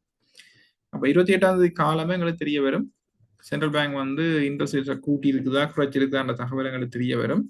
ஆனா இந்த ரியூட்டர்ஸ் ஆர்டிகளை பொறுத்த வரைக்கும் வந்து சொல்லினோம் இலங்கையில் இருக்கிற முக்கியமான நாட்டின் பொருளாதார நிபுணர்கள் எக்கனாமிஸ்ட் சொன்ன தரவுகளை வச்சுக்கொண்டு இந்த சென்ட்ரல் பேங்க் வந்து ரேட்டை மாற்றம் இல்லாமல் பேணும் என்று சொல்லி எதிர்பார்க்கப்படுகிறது.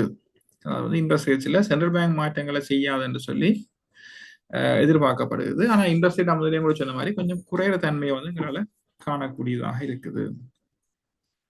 மற்ற வந்து பார்த்துருப்பீங்க அண்மையில இலங்கையிலிருந்து ஏற்றுமதி செய்யப்படுற முக்கியமாக ஆடை தொழில் துறையில இலங்கையிலிருந்து பிரித்தானியாவுக்கு ஏற்றுமதி செய்யப்படுற பொருட்களுக்கான சில வரி கட்டுப்பாடுகள் தரப்பட்டிருக்கு. அது வந்து ஏற்கனவே நாங்கள் இலங்கையிலிருந்து ஏற்றுமதி செய்யற பொருட்களுக்கு வரி செலுத்த தேவையில்லை. ஆனா வந்து எங்களுக்கு சில கட்டுப்பாடுகள் இருந்தது. அதாவது வந்து நாங்கள் இலங்கையிலிருந்து ஒரு ஆடையை உற்பத்தி செய்து அனுப்புறோம்னு சொல்லி சொன்னா நாங்கள் அதுக்கான கொட்டன்னு சொல்லி சொல்லுவோம். பஞ்சை வந்து நாங்கள் இம்போர்ட் பண்ணுவோம். இம்போர்ட் பண்ணி பஞ்சிலேருந்து நூலை செய்து, நூல்ல இருந்து துணியை செய்து, துணியிலேருந்து தான் உடுப்பை தயாரிக்கிறது. அப்போ அந்த ப்ரொசஸ்ல வந்து இந்த பஞ்சு முக்கியம்.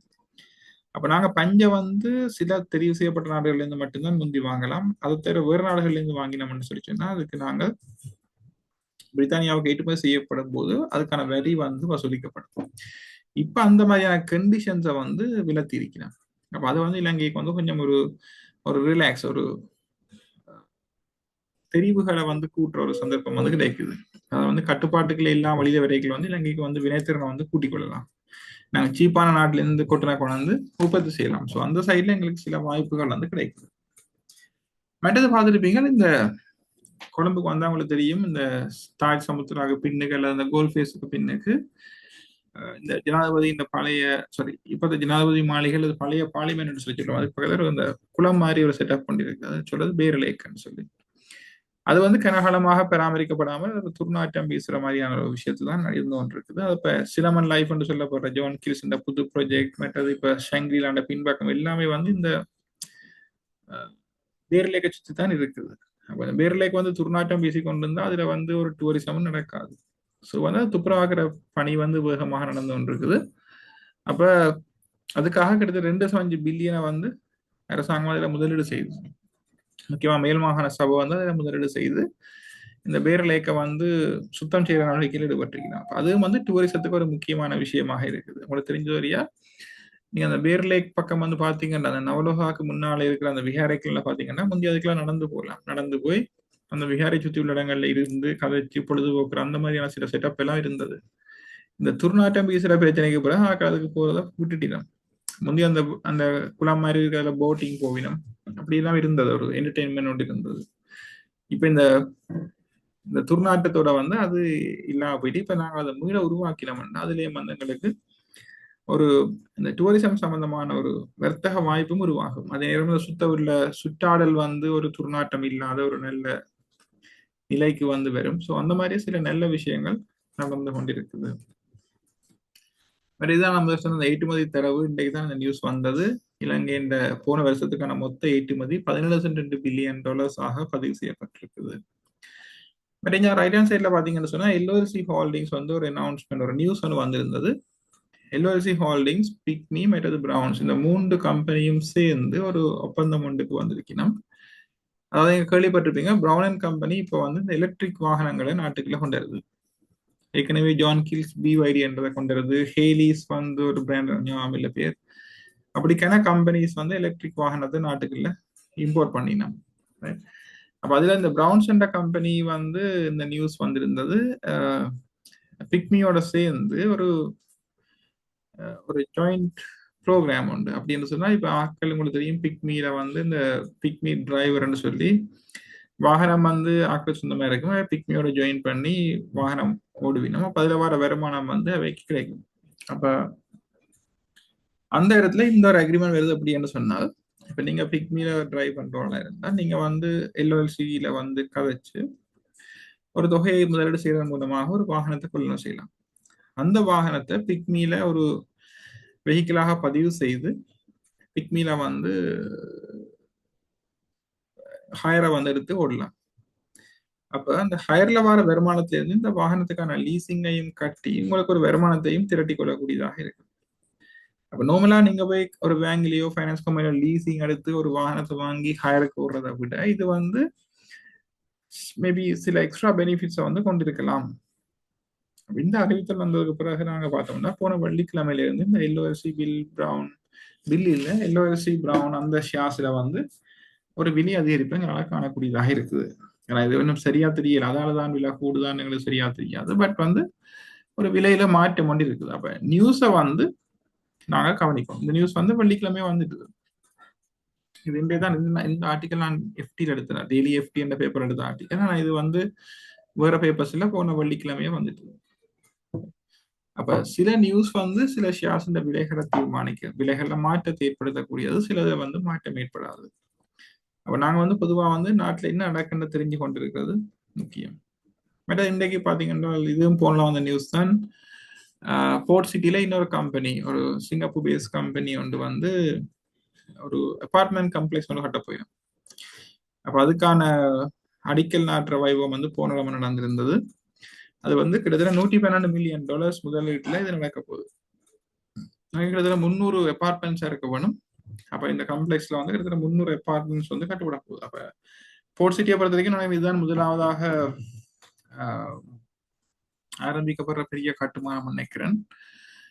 மற்ற பக்கம் பாத்தீங்கன்னு சொன்னா ஸ்னோபேக் வந்து ஹம்பாந்தோட்டையில வந்து ஒரு இந்த எண்ணெய் என்ன சொல்றது ரிஃபைனரி என்று சொல்லுவோம். இந்த க்ரூட் ஆயில கொண்டு பெட்ரோல் டீசலாக பிரிக்க இருக்கிறது. அந்த செயற்பாட்டுக்கு வந்து ஒரு முதலீடு செய்ய போறேன்னு சொல்லி கனவு 2022 அப்படி அனௌன்ஸ் பண்ணியிருந்தவன். ஆனா இன்னும் ஒன்றும் நடக்கல. அது இப்பதான் அதுல வந்து ஒரு ஒப்பந்தத்துக்கு வந்திருக்கணும்னு சொல்லி நேற்று ஒரு நியூஸ் வந்துருந்தது த மார்னிங் என்ற பேப்பர்ல. அதாவது இந்த கம்பெனி வந்து 200 பேரல்ஸ் ஒரு நாளைக்கு 200 பேரல்ஸை வந்து சுத்திகரிக்கும். அது க்ரூட் ஆயில கொண்டாந்து க்ரூட் ஆயில இருந்து பெட்ரோல் டீசல் சொல்லி பிரிக்கிறது. அந்த செயற்பாடு ஒரு நாளைக்கு 200 பேரல்ஸ் 2 லட்சம் பேரல்ஸ் ஒரு நாளைக்கு 2 லட்சம் பேரல்ஸ் செய்யக்கூடியதாக இருக்கும். உங்களுக்கு ஒரு விஷயம் தெரியணும், இலங்கையில வந்து ஏற்கனவே சப்போஸ் கந்தையில இப்படி ஒரு செட்டப் இருக்குது, எண்ணெய் சுத்திகரிப்பு நிலையம் ஒன்று இருக்குது. அதுல வந்து ஒரு நாளைக்கு 50,000 பேரல்ஸ் எண்ணெய் வந்து சுத்திகரிக்கப்படுது. ஆனா சினோபேக் வந்து 2 லட்சம் பேரல் சுத்திகரிக்க போகுது. இலங்கையில மொத்த எண்ணெய்க்கான கேள்வி வந்து ஒரு நாளைக்கு கிட்டத்தட்ட 1 லட்சம் பேரல்ஸ் தான் இருக்கு. அப்ப ஏற்கனவே அரவாசிய வந்து இலங்கையின் லோக்கல் ரிஃபைனரி வந்து ப்ரொடியூஸ் பண்ணது ஏற்கனவே சப்போஸ் அந்த. அப்ப சினோபேக்கும் வந்து ப்ரொடியூஸ் பண்ணி விற்க வலிக்கிட்டால் உள்நாட்டுல போட்டி வருமென்ற காரணத்துக்காக ஒரு கட்டுப்பாடு விதித்திருக்கணும். இலங்கையின் மொத்த உள்நாட்டு தேவையின் 20% மட்டும்தான் சினோபேக் விநியோகிக்கலாம். மிச்சத்தை வந்து கட்டாயம் ஏற்றுமதி தான் செய்யணும்னு சொல்லி அதுக்காகவே சினோபேக்கம் வந்து ஓமன் இருக்கணும். அப்ப சினோபேக் வந்து 2 லட்சத்துல 20% கிட்டத்தட்ட 40,000 பேரல்ஸ் ஒரு நாளைக்கு 40,000 பேரல்ஸ் எண்ணெயை சுத்திகரிச்சு இலங்கை சந்தையில விற்க போகுது. ஏற்கனவே சப்போஸ் வந்து 50,000 விற்குது. அப்ப 50 40 90,000 வந்துடும். இப்ப புதுசா வாகனம் இம்போர்ட் பண்ண சேர்த்து கணக்கு பார்த்தோம்னா வச்சுக்கொள்ள முடியும் 1,10,000 20,000 பேரல்ஸ் அதிகரிக்குது. ஸ்டில் வந்து போட்டித்தன்மை வந்து அதிகரிக்கிற வாய்ப்புகள் வந்து காணப்படுது. அதே இலங்கைக்கு வந்து மக்களை பொறுத்த வரைக்கும் குறைஞ்ச விலையில எங்களுக்கு உற்பத்திகள் கிடைக்கிறதுக்கான வாய்ப்புகள் இதன் மூலமாக காணப்படுது. இப்ப ஆரம்பத்துக்கு வரேன். நாங்க ஆரம்பத்துல கேட்ட கேள்வி, உங்களோட ரைட் ஹேண்ட் சைட்ல நீங்க பாத்தீங்கன்னா ஒரு கிராஃப் காட்டியிருக்கேன். இது வந்து விஃபின்னு சொல்ல போற வேல்யூபிள் ஃபினான்ஸ் லாஸ்ட் 10 இயர்ஸ்ல வேண்ட வருமானம் மற்றது லாபம் எப்படி அதிகரிச்சிருக்கின்ற கிராஃப். 2015 வேல்யூபிள் ஃபைனான்ஸ் ப்ராஃபிட் வந்து ஒரு வருஷத்துக்கு 373 மில்லியன் ரூபாய். அதே 2025 2.7 பில்லியன் ரூபாய். இந்த வருஷம் முடியல இது வந்து கிட்டத்தட்ட 3 பில்லியன் ரூபாய்க்கு வந்துடும். 2026 ஏற்கனவே நாங்க ஜனவரி முடிய போகுது, பிப்ரவரி மார்ச் 2 மாதம் தான் இருக்கு. அப்ப 2 மாதம் முடிஞ்சு 26 வரைக்குள்ள வேல்யூபிள் ஃபைனான்ஸ் மொத்த லாபம் வந்து குறைஞ்சது 3 பில்லியன் ரூபாயா இருக்கு. 10 வருஷத்துக்கு முதல் இந்த வருமானம் வந்து 320. அப்ப கிட்டத்தட்ட 10 மடங்கு வருமானம் கூடியிருக்கு. இது ஒரு உதாரணம் மட்டும்தான். கமர்ஷியல் பேங்கா இருக்கலாம், HNB இருக்கலாம், எல்பி ஃபினான்ஸ் இருக்கலாம். பொதுவா நல்லா பெர்ஃபார்ம் பண்ற கம்பெனி எல்லாம் பாத்தீங்கன்னா குறைஞ்ச 5-6 மடங்கு வேண்டிய லாபம் கூடியிருக்கு. ஆனா எங்கட பங்கு சந்தை 2015 கிட்டத்தட்ட 7,000 புள்ளிகள் இருந்து 4 மடங்கு பார்த்தா கூட இன்றைக்கு 28,000 புள்ளிகள் இருக்கணும். ஆனால் 24,000 புள்ளிகள் தான் இன்னும் இருக்கு. இலங்கையில பட்டியலிடப்பட்டிருந்த நிறுவனங்களோட லாபம் வந்து இதே காலப்பகுதியில் ஒரு 10 வருஷ காலப்பகுதியில கிட்டத்தட்ட 4-5 மடங்கு கூடியிருக்கு. நல்ல கம்பெனி, நான் நல்ல கம்பெனியை பற்றி மட்டும்தான் கதைக்கிறேன். அப்ப 24,000 புள்ளிகள் என்றது நாங்கள் ஒன்றும் பயப்பட வேண்டிய ஒரு விஷயம் இல்லை. உண்மையா நடந்தா எங்கள்கிட்ட பங்கு சந்தை தொடர்ந்து பிரச்சனைகள் 2019 ஈஸ்ட் அட்டாக், பிறகு கோவிட், பிறகு எக்கனாமிக் கிரைசிஸ், அதுக்கு முதல்ல கன்சூஷன் கிரைசிஸ், அதுக்கு முதல்ல 2015 ஒரு பொருளாதார சிக்கல்கள் வந்தது. ஸோ தொடர்ந்து பிரச்சனைகளுக்குள்ள இருந்தபடியால் எங்களோட பங்கு சந்தை சரியான ஒரு வளர்ச்சியை வந்து வழிகாட்டு இல்லை. இப்பதான் நாங்கள் கொஞ்சம் கொஞ்சமாக அந்த பிரச்சனைகளிலிருந்து வெளியில வந்து ஒரு நல்ல நிலைக்கு போய் கொண்டிருக்கிறோம். பட் ஸ்டில் நான் ஆரம்பத்தில் சொன்ன மாதிரி இந்த 24,000 புள்ளிகள் சொல்லிக்கல சில ஷேர்ஸ் ஆக விலை கூடிட்டுது. அப்ப அதை வாங்கிக்கல மட்டும் கொஞ்சம் கவனமாக உங்களோட முதலீடுகளை வந்து நீங்க தீர்மானிக்க வேண்டி இருக்கும். ஸோ இதோட என்னுடைய பிரசன்டேஷன் நிறைவுக்கு வருகிறது. உங்களோட கேள்விகள் இருந்தால் வந்து நாங்க பார்க்கலாம். இது தொடர்பான மேலதிகான விளக்கங்கள் தேவைன்னு சொன்னா நாங்க அதை பார்த்துட்டு மேற்கொண்டு கதைக்கலாம்.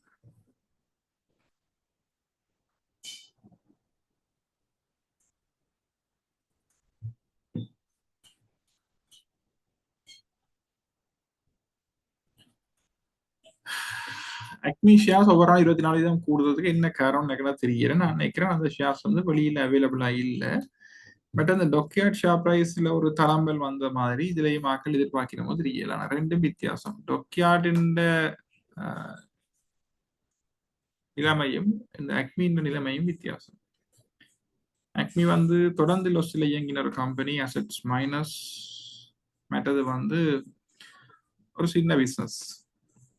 டொக்கியார் அப்படி இல்லை. டொக்கியார் வந்து ஒரு முக்கியமான ஒரு லொக்கேஷன், இலங்கையின் ஹாவருக்குள்ள இருக்கிற ஒரு கம்பெனி, மிகப்பெரிய ஒரு உற்பத்தி தொழில் துறை. அது சின்ன விஷயம் இல்லை அது. ஸோ வந்து அது ரெண்டே ஒப்பிட்டு பார்க்கறது பிரயோசனம் இல்லை. ஸோ இங்க வந்து என்ன பார்த்தா அக்மி வந்து ஃபுல் ஸ்பெக்குலேஷன். அதை வந்து ஒரு என்ன சொல்ற கட்டுக்கதைகள் அடிப்படையாக கொண்ட ஒரு விலை மாற்றம் மாதிரி தான் எனக்கு என்ன தெரியுது. கொஞ்சம் கவனமாக இருக்க வேண்டிய விஷயம்.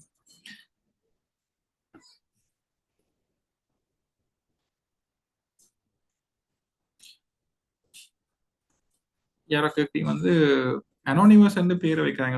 ஒரு பேரோட கேள்வி கேளுங்க, அதான் ஈஸி. அனோனிமஸ் என்றது வந்து ஒரு நல்ல விஷயம் இல்லை. ரீசெண்டா ஏதோ ஒரு கம்பெனியில சிஎஸ்சி டவுன் பண்ணினதுன்னு கேட்டிருக்கீங்க. அப்படி ஒன்றும் இல்லை. நான் நினைக்கிறேன் இந்த அன்றைக்கு வந்து ஒரு 2 வீக்ஸ் முதல் நினைக்கிறேன் இந்த வெல்த்ரஸ்ட் செக்யூரிட்டிஸ் அது வந்து ஒரு டெக்னிக்கல் ப்ராப்ளம். அது அந்த பிரச்சனை வந்து இப்போ தீர்க்கப்பட்டிருக்கு. அந்த இஷ்யூ இனி வேற சான்ஸ் இல்லை. அதால ஒரு நாள் செஷன் வந்து நிப்பாட்ட வேண்டியதாக போயிட்டு ஆக்சுவலி. அந்த பிரச்சனை வந்து இப்போ ரிசால்வ் பண்ணிடணும். இனிமேல் அந்த இஷ்யூ வராது. கன்ஸ்ட்ரக்ஷன் துறை அடுத்த நகர்வு எப்படி இருக்கும் அதான் இவ்வளவு சொன்னேன். இப்ப ஹாபர்ல வந்து ஜான் கீஸ் வந்து அவை அடுத்த ஃபேஸ் 2 அங்க போயிடும். அதாவது வந்து அதானியும் ஜான் கீஸும் சேர்ந்து இலங்கையில வந்து இந்த வெஸ்ட் கண்டெய்னர் டெர்மினல் ஒன்ற கட்டத்தில் வாங்கி 1ஆம் கட்டம் முடிஞ்சு கப்பல் வந்து போய் கொண்டிருக்கு.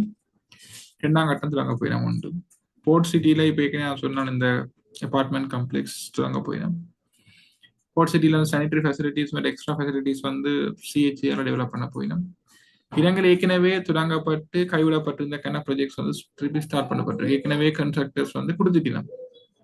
அதை வந்து 2020 22 ஆரம்பிச்சு இந்த எக்கனாமிக் கிரைசிஸால ஸ்டக் ஆன ப்ராஜெக்ட்ஸ் வந்து ஸ்டார்ட் ஆகுது. அண்மையில் வந்து நேற்றுக்கு தாங்க சண்டே டைம்ஸ் இருக்க வேணும். இந்த இலங்கை இந்த கட்டநாயக்க ஏர்போர்ட்ல இன்னொரு டெர்மினல் கட்டுறதுக்கு ஏற்கனவே கனதரம் அதை பற்றி காய்ச்சி அந்த வேலை தொடங்கி பாதியில் நிற்குது. அப்ப அதையும் வந்து இப்ப ஜப்பான் அரசாங்கம் வந்து செய்யறதுக்கு நக்கம் தெரிவிச்சிருக்கணும். இன்னும் இறுதி முடிவு எடுக்கையில ஒரு 2-3 மாதத்துக்கு அந்த முடிவு எடுக்கப்படும் சொல்லியிருக்கணும். அப்படி முடிவெடுக்கப்பட்டால் முடிவெடுத்ததுலேருந்து 2.5 வருஷத்துக்குள்ள 2.5 இயர்ஸுக்குள்ள எங்களுக்கு ஒரு புது நல்ல ஒரு டெர்மினல் கிடைக்கும். அது ஒன்று. அதை விட இந்த அரசாங்கம் ஏற்கனவே பட்ஜெட்ல சொன்ன கன்ஸ்ட்ரக்ஷன் ஆக்டிவிட்டிஸ் வந்து நடக்க இருக்குது. அப்படி பார்க்க நியமான கன்ஸ்ட்ரக்ஷன் பொட்டன்ஷியல் ஒன்று இருக்குது. ப்ராப்பர்ட்டி ஸ்டாக்ஸ் திடீரென அட்ராக்டிவ் ஆக காரணம் நினைக்கணும். இந்த மாதிரியான காரணம் தான் அரசாங்கம் வந்து முதலீட்டை கூட்டுறதும் வெளிநாடுகள் வந்து இலங்கைக்கு சாதகமாக அதை பார்க்கறதும் ஒரு காரணம். இப்போ அண்மையில பார்த்தீங்கன்னா துபாயில் ஒரு இன்வெஸ்டர் ஃபோரம் நடந்தது போனடாம. துபாய் மற்றும் அபுதாபி எனக்கு கிடைச்ச தகவல்களின் படிக்கு வெளிநாட்டு முதலீட்டாளர்கள் வந்து இலங்கையில முதலீடு செய்யறது. இப்ப ஷியாஸ் என்றதை தவிர இலங்கையில வேற துறைகள்ல முதலீடு செய்யறதுக்கு எதிர்பார்ப்போடு இருக்கிற மாதிரியான தகவல்கள் கிடைச்சிருக்கு. அப்ப உங்களுக்கே தெரியும் ஏற்கனவே கணக்கு முதலீடு வருது. அப்ப பங்குச்சந்தையா வந்து முதலீடு செய்ய தேவையில்லை. வெளிநாட்டுக்காரர் இலங்கையில முதலீடு செய்தா பங்குச்சந்தை தன்பாட்டில் வளர்ச்சி அடையும். அப்ப அதுல கொஞ்சம் கொஞ்சமா ஸ்பில் ஓவர்ஸ் சொல்லுவோம். அப்படி வரைக்கும் பங்குச்சந்தையிலேயே முதலீடு. இந்த அடுத்த ப்ராப்பர்ட்டி செக்டரை பொறுத்த வரைக்கும் இலங்கையின் கொழும்பு சிட்டிக்குள்ள மட்டும் இல்லை, வெளியாலையும் ப்ராப்பர்ட்டிக்கான டிமாண்ட் வந்து கூடுது. இலங்கையின் பொதுவாக பல இடங்கள்ல ப்ராப்பர்ட்டிக்கான டிமாண்ட் ஒன்று வந்து இருக்குது. டிவிடன் லிஸ்ட்டை பற்றி கேட்குறீங்க. டிவிடன் லிஸ்ட் வந்து எனக்கு இப்போதைக்கு கைவசம் இல்லை. உங்களோட சவாலான தொடர்பு நான் அவர் மூலமாக உங்களுக்கு கிடைக்கிறதுக்கு ஏற்பாடு செய்கிறேன். பேங்க் இன்ட்ரெஸ்ட் ரேட் எதிர்காலத்துல குறைய சந்தர்ப்பம் உள்ளதான்னு கேட்டிருக்கீங்க. பேங்க் இன்ட்ரெஸ்ட் ரேட் நார்மலாக குறையிற மாதிரியான சந்தர்ப்பம் சிக்னல் தான் இருக்குது. பெருசாக அதிகரிக்கிறதுக்கு வாய்ப்பு இல்லை. மேபி இந்த மட்டத்தில் இருக்கலாம், அல்லது கொஞ்சம் குறையும் நினைக்கிறேன். கமர்ஷியல் பேங்க் எப்போ டிவிடன் கொடுக்கணும்னு கேட்டிருக்கீங்க. நார்மலா வந்து பாருங்க அந்த போனஸ் எப்போ கொடுத்துருக்கிறோம். நார்மலா எல்லா பேங்க்கும் இந்த பிப்ரவரி கடைசியில அனௌன்ஸ் பண்றோம். என்ன பொறுத்த பிப்ரவரி கடைசி அல்லது மார்ச் முதல் வாரங்கள்ல வந்து அந்த அனௌன்ஸ்மெண்ட் நாங்கள் எதிர்பார்க்கலாம். I am planning to invest in CSC in 2026. Which sector companies I can look into the consideration for long-term holding? Long-term holding என்ன பொறுத்த வரைக்கும் வங்கிகள்ல இன்னும் சில அட்ராக்டிவான பிக்ஸ் இருக்கு. உங்களோட முதலீட்டு ஆலோசனை அதை பற்றி டிஸ்கஸ் பண்ணி பாருங்க. மற்றது உற்பத்தி மேனுஃபேக்சரிங் சைட்ல சில கம்பெனி சரியான டிஸ்கவுண்டா இருக்கு இன்னும். ஏன்னா இப்போ உள்ள நிலைமை வந்து அந்த கம்பெனிகள் பெருசா லாபம் உழைக்க இயலாது. ஆனா அந்த கம்பெனியில வந்து இன்ஃப்ராஸ்ட்ரக்சர் இருக்கு. நம்ம சொன்ன டாக்யார்டுன்ற கம்பெனியில எப்படி இன்ஃப்ராஸ்ட்ரக்சர் வேலை செய்யறதுக்கு ஆட்கள் எல்லாம் இருக்கும், அது மாதிரி வேற சில பிசினஸ்கள்லயும் அந்த மாதிரியான இன்ஃப்ராஸ்ட்ரக்சர் மற்றும் வேலை செய்யறதுக்கு ஆட்கள் இருக்கு. ஆனா இன்னும் நாங்க அந்த கிரைசிஸ்ல இருந்து ஃபுல்லா வெளியில வராதபடியா அதுக்கான கேள்வி குறைவா இருக்குது. எதிர்காலத்துல அந்த கேள்விகள் வரைக்குள்ள அந்த துறைகள்ல இன்னும் அதிக வாய்ப்புகள் இருக்கும். ஸோ வந்து முக்கியமாக உற்பத்தி மேனுஃபேக்சரிங் சைட்ல வந்து கட்டுமான துறையோட சம்பந்தப்பட்ட கன்ஸ்ட்ரக்ஷன் ரிலேட்டட் மேனுஃபேக்சரிங்ல வந்து வாய்ப்புகள் இருக்குது. PickMe is it good for an investment at this time? அது வந்து என்னால இப்ப சொல்ல முடியாது. பிக்மில இன்வெஸ்ட் பண்றது வந்து நரம்பத்தை சொன்ன மாதிரி நீங்க எந்த ரிஸ்க் கேட்டகரி இருக்கீங்க, உங்களுக்கு 25 வயது 30 வயதுல இருக்கீங்களா, அல்லது 40 இருக்கீங்களா, 50 இருக்கீங்களா, 60 இருக்கீங்களா பொறுத்து வித்தியாசப்படுது. ஸோ உங்களை முதலீட்டு ஆலோசனை டிஸ்கஸ் பண்ணி அதை பற்றி டிசிஷன் பண்ணுவோம். ரைட் இஷ்யூல எங்களுக்கு ஒரு ரேஷியோல ஷேர்ஸ் வரும்போது அதை பை பண்ணாம நாங்க செல் பண்ணலாமா? ஒரு எக்ஸாம்பிளோட இதை டோட்டல் ப்ராசஸ் எக்ஸ்பிளைன் பண்ண முடியுமா? ஓகே, இப்போ உதாரணத்துக்கு டொக்கியார்டை பற்றி நான் சொல்றேன்னு சொன்னா, டொக்கியார்ட்ல வந்து அவை வந்து இருக்கிற ஒவ்வொரு ஷேருக்கு 2 ஷேருக்கு 9 ஷேர் கொடுத்தவை. சரியா, நீங்க டொக்கியார்ட்ல ஒரு 100 ஷேர் வச்சிருந்தீங்கன்னு சொன்னால் உங்களுக்கு 450 ஷேர் கிடைச்சிருக்கும். ஏன்னா ஒவ்வொரு 2 ஷேருக்கும் 9, அப்ப கிட்டத்தட்ட இருக்கிறது 4.5 மடங்கா கூடும். அப்ப 100 இருந்தால் இன்னும் 4.5 மடங்கு கூடுமென்றால் 100க்கு இன்னொரு 450 சேரும். அந்த 450க்கு நீங்க 40 ரூபா படி காசு கட்டி இருந்தா உங்களுக்கு வந்து ஷேரா கிடைச்சிருக்கும். இல்லையென்றா ரைட் வந்து கடைசியா பார்த்துருப்பீங்க 60-70 ரூபா வீதியில ட்ரேட் ஆகி கொண்டு இருந்தது. அப்ப நீங்க 60 ரூபாய்க்கு அதை பிடிச்சி வித்திருந்தீங்கன்னு சொல்லி சொன்னால் உங்கள்ட்ட கிடைச்ச 450 ரைட்ஸுக்கும் உங்களுக்கு 60 ரூபா படி காசு கிடைக்கும். அந்த 100 ஷேர் அப்படியே இருக்கும். திரும்பி அந்த 100 ஷேரையும் கூட விற்கலாம். அப்ப ரைட்ஸ் கட்டாயம் காசு கட்ட வேணும்ன்ற அவசியம் இல்லை. நீங்க எடுக்க இல்லையா நீங்க மார்க்கெட்ல வேற யாரும் வித்து விடலாம். அதை வாங்குறவர் வந்து காசு கட்டி அதை ஷேரா மாத்தி கொள்வார்.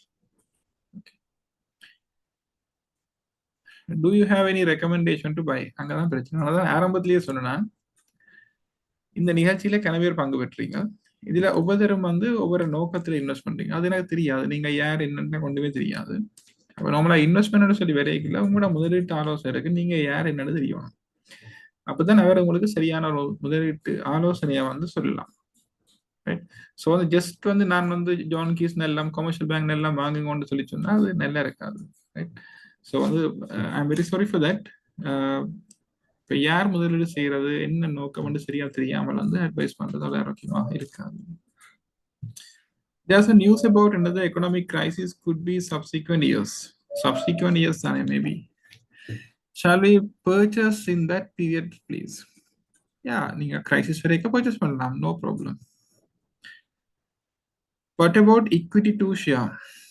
Equity to share என்ன பொறுத்த வரைக்கும் அதோட ப்ராப்பர்ட்டி கம்பெனி. இந்த சென்ட்ரல் பேங்க்கு முன்னால வேண்டிய ப்ராப்பர்ட்டி இருக்குது, 2 பில்டிங் இருக்குது பக்கத்துல. ஒரு பில்டிங்ல வேண்டிய ஹெட் ஆஃபீஸ் இருக்கு, இன்னொரு பில்டிங் சும்மா இருக்கு நினைக்கிறேன். அதை பற்றி அதை தவிர வேற நியூஸ் ஒன்றும் எனக்கு தெரியாது. அதை நீங்க அனுவல் ரிப்போர்ட் வாசிச்சாலே தெரியும். அதுல கிடக்கு அட்ரஸ் எல்லாம் இருக்கு. அது வந்து சென்ட்ரல் பேங்க் கிட்ட தான் அந்த ப்ராப்பர்ட்டி வரும். கொழம்புல நல்ல இடத்துல இருக்கு அந்த ப்ராப்பர்ட்டி ரெண்டுமே. புதுசா ஐபிஓன்னு வரதாக எனக்கு தரவு ஒன்றும் இல்லை. வெங்கடேஸ்வரான்னு சொல்லி ஒரு கம்பெனி, யாழ்ப்பாணத்தை சேர்ந்த கம்பெனி ஒன்று வேற இருக்குன்னு சொல்லி தரவு நியூஸ் பேப்பர்ல வந்திருந்தா, அதுக்கப்புறம் அதை பற்றி அப்டேட்ஸ் ஒன்றும் இல்லை. Is there any significant growth in coconut products exports? ஹேகாவை பற்றி கேட்குறீங்க. எனக்கு ஹேகாவோட கனெக்டானு தெரியல. இன்றைக்கு வந்து அந்த ஏற்றுமதி தொடர்பான நியூஸை பொறுத்தவரைக்கும் பார்த்தீங்கன்னு சொல்லி சொன்னா அதுலயும் இருக்கு கோகனட் எக்ஸ்போர்ட் கூடி இருக்குன்னு சொல்லி. இந்த இதுல வந்து பாத்தீங்கன்னு சொன்னா இந்த நியூஸ்ல இயர் ஒன் இயர் growth வந்து 5.6%, 5% கூடி இருக்குது. Exports figures from gems and jewelry, petroleum products and services exports reach 17.2 billion. நான் வேற ஆர்டிக்கல்ல பார்த்து நினைக்கிறேன். பட் வந்து கோகனட் எக்ஸ்போர்ட் வந்து கூடிதான் இருக்கு. கோகனட்னு சொல்லி கணக்கு இருக்கு. கோகனட் பவுடர், கோகனட் ஆயில், இந்த ஹேகாப் மாதிரியான கம்பெனிஸ், அதாவது வந்து ஆக்டிவேட்டட் கார்பன் ப்ராடக்ட்ஸ் எல்லாம் சேர்ந்துதான் வெறும் கோகனட். அப்போ அதுக்குள்ள பிரிச்சு பார்க்கறது அந்த தகவல் எனக்கு கிடைக்கல. ஓவராலா கோகனட் எக்ஸ்போர்ட் வந்து கூடிதான் இருக்குது. How to analyze low price shares perform very well in future or not well perform? அது வந்து பேரை மாத்துங்க தயவு செய்து, அனானிமஸ் வந்து வச்சிருக்காதீங்க. எப்படி நல்ல ஷேரை பிக் பண்றத வந்து ஒரு ஸ்டடி ஒன்று பண்ணணும். அந்த கம்பெனி வந்து என்ன செக்டர்ல வருது, அந்த செக்டர் நல்லமா, எதிர்காலத்துல அந்த செக்டருக்கு வாய்ப்புகள் இருக்கா, முதல்ல வந்து நான் சொல்றேன்னு சொன்னா, இப்ப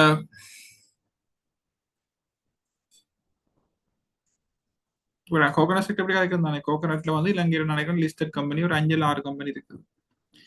அப்ப அண்மையில வந்து பாத்தீங்கன்னா நினைக்கிறேன் தாய்லாந்து அங்காளி பக்கங்கள்ல வந்து கோகனட் உற்பத்தி வந்து பாதிக்கப்பட்டது. இலங்கையிலேயும் கொஞ்சம் பாதிக்கப்பட்டு தான் இருந்தது. ஆனா வந்து அவையோர் ஒப்படைகள் எங்களுக்கு வந்து பாதிப்பு கொஞ்சம் குறைவா இருந்தது. அப்ப ஏற்றுமதிக்கான விலையும் கூட நினைக்கலாம். ஆக்கள் வந்து கூட எக்ஸ்போர்ட் பண்ணவே இந்த கோகனட் மில்க் பவுடர் அந்த மாதிரியான துறைகள்ல வந்து கூட எக்ஸ்போர்ட் வந்து இருந்தது. அப்ப நாங்க பார்க்கணும், இப்ப நாங்க வாங்க போற கம்பெனி என்ன துறையை சேர்ந்தது, அந்த துறைக்கு எதிர்கால வாய்ப்புகள் இருக்கா, அந்த மாதிரி பார்த்து வாங்குறது ரொம்ப நல்லா இருக்கு. அடுத்த அந்த கம்பெனியில ஃபைனான்சியல் இருக்கு, அந்த கம்பெனி ப்ராஃபிட் பண்ணுமா. இப்ப சில கம்பெனி வந்து ஜஸ்ட் கதை மட்டும்தான், அங்க பெருசா அப்படி ஒண்ணுமே இல்லை. சில கம்பெனி ரைட் இஷ்யூ பண்ணினாலும் அந்த கம்பெனி சர்வை பண்றதுக்கான வாய்ப்பு குறைவு. ஏற்கனவே கம்பெனி முந்தி ரைட் இஷ்யூ பண்ணி பேங்க்ரப்ட் ஆன சிச்சுவேஷன்ஸும் இருக்கு. நாங்க அதுல கவனமா இருக்கணும். அந்த கம்பெனி நிதியியல் ரீதியில் அது உறுதியாக இருக்குதா, எதிர்காலத்துல வாய்ப்பு இருக்கான்னு கட்டாயம் யோசிக்கணும். What are the main sectors still going to uptrend? நான் ஏற்கனவே சொன்னேன், ஃபைனான்ஸ், மேனுஃபேக்சரிங், கன்ஸ்ட்ரக்ஷன், அந்த துறைகள்ல வாய்ப்புகள் இருக்கு. ஆனால் சில ஷேர் பிரைஸ் வந்து சரியான கூட. ஸோ நாங்கள் ஷேர்ஸை தெரிவு செய்ய கவனமா இருக்கணும். நான் வந்து ஆஷா செக்யூரிட்டிஸ் ஹெட் ஆஃபீஸ்ல நான் வந்து இன்வெஸ்ட்மெண்ட் அட்வைசர் இல்லை, நான் வந்து ரிசர்ச்ல இருக்கேன். ஸோ வந்து தனிப்பட்ட அக்கௌண்ட்ஸ் நான் ஹேண்டில் பண்றேன் இல்லை. Very sorry for that. இப்போ நாங்க ரைட் இஷ்யூ ஷேர்ஸ் வாங்குற ப்ரைஸோட எக்ஸ்ட்ராவா கம்பெனிக்கு பே பண்ணணுமா? எஸ், நீங்க ரைட் வாங்குறீங்கடா. உதாரணத்துக்கு நான் சொன்ன டொக்கியார்ட், அதே உதாரணம் எடுத்துக்கொண்டோம்டா. டொக்கியார்ட் வந்து உங்கள்ட்ட இருக்கிற ஒவ்வொரு 2 ஷேருக்கும் 9 கொடுத்தவர். அப்ப அந்த 9 ரைட்ஸும் வந்து நேரா உங்களுடைய அக்கௌண்ட்டுக்கு வரும். வந்த பிறகு நீங்க அதுக்கு வந்து உங்களோட புரோக்கருக்கு எப்படி நீங்க ஷேர் வாங்கி காசு கொடுப்பீங்களோ அதே மாதிரி இந்த ரைட்ஸுக்கும் காசை போட்டீங்கன்னா அது ஷேரா மாதிரி வரும். இந்த ஷேர் பிரைஸ் வந்து கூட, ரைட் பிரைஸ் வந்து குறைவு. அப்ப அந்த விலைக்கு வாங்கிக்கல உங்களுக்கு வந்து லாபம். உதாரணத்துக்கு வேல்யூபிள் ஃபினான்ஸ் சொன்னா வேல்யூபிள் ஃபினான்ஸ் இன்றைக்கு 108 ரூபாய்க்கு ட்ரேட் ஆகுது. அப்ப வேல்யூபிள் ஃபினான்ஸ் ரைட்டை நீங்க வாங்கினீங்கன்னு சொன்னா 72 ரூபாய் படி கிடைக்கும். அப்ப 72 ரூபாய்க்கு வாங்கி போட்டு அதை 100 ரூபாய்க்கு வித்தாலும் ப்ராஃபிட் தானே. அது மாதிரி ஹேலிஸ் எடுத்தோம்னா ஹேலிஸ் ஒரு 220 230 ரூபாய்க்கு ட்ரேட் ஆகுதுன்னா 200 ரூபாய்க்கு ரைட் கொடுக்கிறேன். அப்ப 200 ரூபாய்க்கு ரைட்டை வாங்கி போட்டு 220 230 வித்தோம்னா 10% ப்ராஃபிட். அதே நான் ரைட்ஸை வந்து அப்படி கன்வெர்ட் பண்ணாம மார்க்கெட்ல 20 ருபீஸ் போச்சுன்னா 20 ருபீஸ் விற்கலாம். அப்ப ஸ்டில் வந்து அந்த காசு கிடைக்கும். ஐயோ, சட் ஜிபிடியை வந்து இதான் நான் பார்க்குறேன். அந்த சோஷியல் மீடியா வாட்ஸ்அப் குரூப்ல எல்லாம் ஆக்களுத போட்டு பெரிய அநியாயம் நடக்குது. சட் ஜிபிடியால ஷேர் அனலைஸ் பண்ண இயலாது. சட் ஜிபிடியால தகவல்களை பெற்றுக்கொள்ளலாம். இப்ப நீங்க வந்து ஒரு கம்பெனி சொன்ன இன்ஃபர்மேஷனை தேடுறீங்க. உதாரணத்துக்கு இவங்களுக்கு ஜான் கீல்ஸ் இருக்கு. ஜான் கீல்ஸ் என்னென்ன பிசினஸ் செய்யறன்னு சொல்லி சட் ஜிபிடியில கேட்டீங்கன்னு சொன்னா அது தேடி தரும்.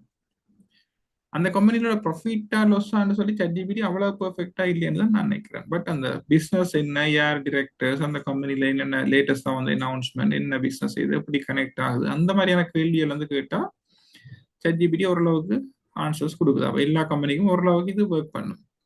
ஆனா நல்லமா கூட வந்து சட் ஜிபிடி கேட்டு வாங்குறது வந்து கொஞ்சம் risk. But relatively chat GPT பிரயோசனம். வாட் அபவுட் இம்பாக்ட் ஆஃப்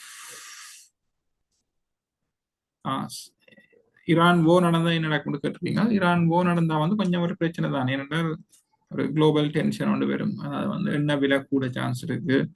மற்ற டேமேஜ் வரலாம். இலங்கையில வேலை செய்கிறாக்கள் வெளிநாடுகளில் இருக்கிறவர்களுக்கு பாதிப்பு, அந்த மாதிரியான பிரச்சனைகள் வரலாம். மற்றபடி நேரடியா வந்து எங்களுக்கு பெரிய பிரச்சனைகள் இல்லை. மிக முக்கியமானது ஆயில் பிரைஸ் கூட தான் எங்களுக்கு பிரச்சனை. மற்றது மிடில் ஈஸ்ட்ல ஒரு பிரச்சனை வந்தால் எங்களுடைய ஏற்றுமதிகள் பாதிக்கப்பட்டது சொன்னால் அது வந்து எங்களுக்கு டெம்பரரியா ஒரு பிரச்சனையாக இருக்கும். அது ஈரான் வந்து ஒரு பெரிய நாடு, ஒரு சின்ன நாடு இல்லை. அப்ப அடுத்தது வந்து ஆயுதங்கள், ராணுவ பலம் எல்லாம் இருக்கிற ஒரு நாடு. சண்டை வந்து இந்த இஸ்ரேல் பிரச்சனை, சாரி உக்ரைன் ரஷ்யா பிரச்சனை மாதிரி தொடர்ந்து சொன்னா அதுவும் சிக்கா இருக்கும். டெட் டு ஈக்விட்டி ரேஷியோ என்பதன் அர்த்தம் என்ன? டெட் டு ஈக்விட்டி என்று சொல்லி சொல்றது ஒரு கம்பெனியில 3 விஷயம் இருக்கு. Asset equal equity plus liability என்று சொல்லி. அதாவது கம்பெனிக்கு மொத்த சொத்துகள் உரிமையாளர்களுக்குரிய காசோட கடனாக பெற்றுக்கொண்ட காசின் மொத்தம் தான் அந்த கம்பெனில இருக்கிற சொத்துகள். அப்ப அந்த ஈக்விட்டி என்று சொல்றதுதான் உண்மையா ஷேர் ஹோல்டர்ஸுக்குரிய காசு. அப்ப ஒரு கம்பெனில இருக்க கடன் ஷேர் ஹோல்டர்ஸுக்குரிய காசை போல எத்தனை மடங்கா இருக்கு. சில கம்பெனில கடன் இல்லை, சில கம்பெனில கடன் கூட. முக்கியமா ஃபைனான்ஸ் கம்பெனி, பேங்க்ஸ் எடுத்தீங்கன்னா கடன் கூட இருக்கும். வேண்டாம் அந்த தொழில் வந்து எப்படின்னா ஆக்கள்கிட்ட கடனை வாங்கி கடன் கொடுக்குறது. பேங்க் பிக்ஸ் டிபாசிட்ல காசு சேர்க்குதுன்னா பேங்க் உங்கள்கிட்ட கடன் வாங்குதுன்னு அர்த்தம். பேங்க் உங்கள்ட்ட கடனை வாங்கி உங்களுக்கே திருப்பி கடன் கொடுக்குது. அது வந்து அதுன்ற தொழில் நேச்சர். அது மாதிரி இன்னொன்று பார்த்தோம்னு சொன்னா ஒரு மேனுஃபேக்சரிங் கம்பெனி எடுத்துக்கொண்டோம்னா மேனுஃபேக்சரிங் கம்பெனில கடன் கூட இருக்கிறது அவ்வளவு வாய்ப்பு எல்லாம் இல்லை. அப்ப டெட் டு ஈக்விட்டி ரேஷியோ வந்து நார்மலா வந்து ஒரு மேனுஃபேக்சரிங் கம்பெனிக்கு பாக்குறதா நல்ல. டெட் டு ஈக்விட்டி ரேஷியோ குறைவா இருந்தா நல்ல. 2-3 மடங்கா இருந்ததுன்னு சொன்னா அவ்வளவு நல்ல இல்லை. ரிஸ்க் கூட, என்ன டெட் வந்து கூட.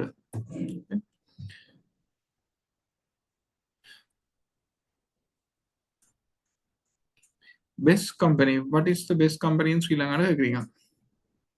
இப்படி ஒரு ஆன்சர் எனக்குன்னா சொல்ல தெரியல. பெஸ்ட் கம்பெனி என்ன ஃபண்டமெண்டலி பார்த்தோம்னு சொன்னா கமர்ஷியல் பேங்க் ஒரு நல்ல கம்பெனி. அதுக்காக ஷேர் இல்லமான்னு சொன்னா இல்ல, அதுக்கு ஆன்சர் இல்லை. கம்பெனி நல்ல கம்பெனி.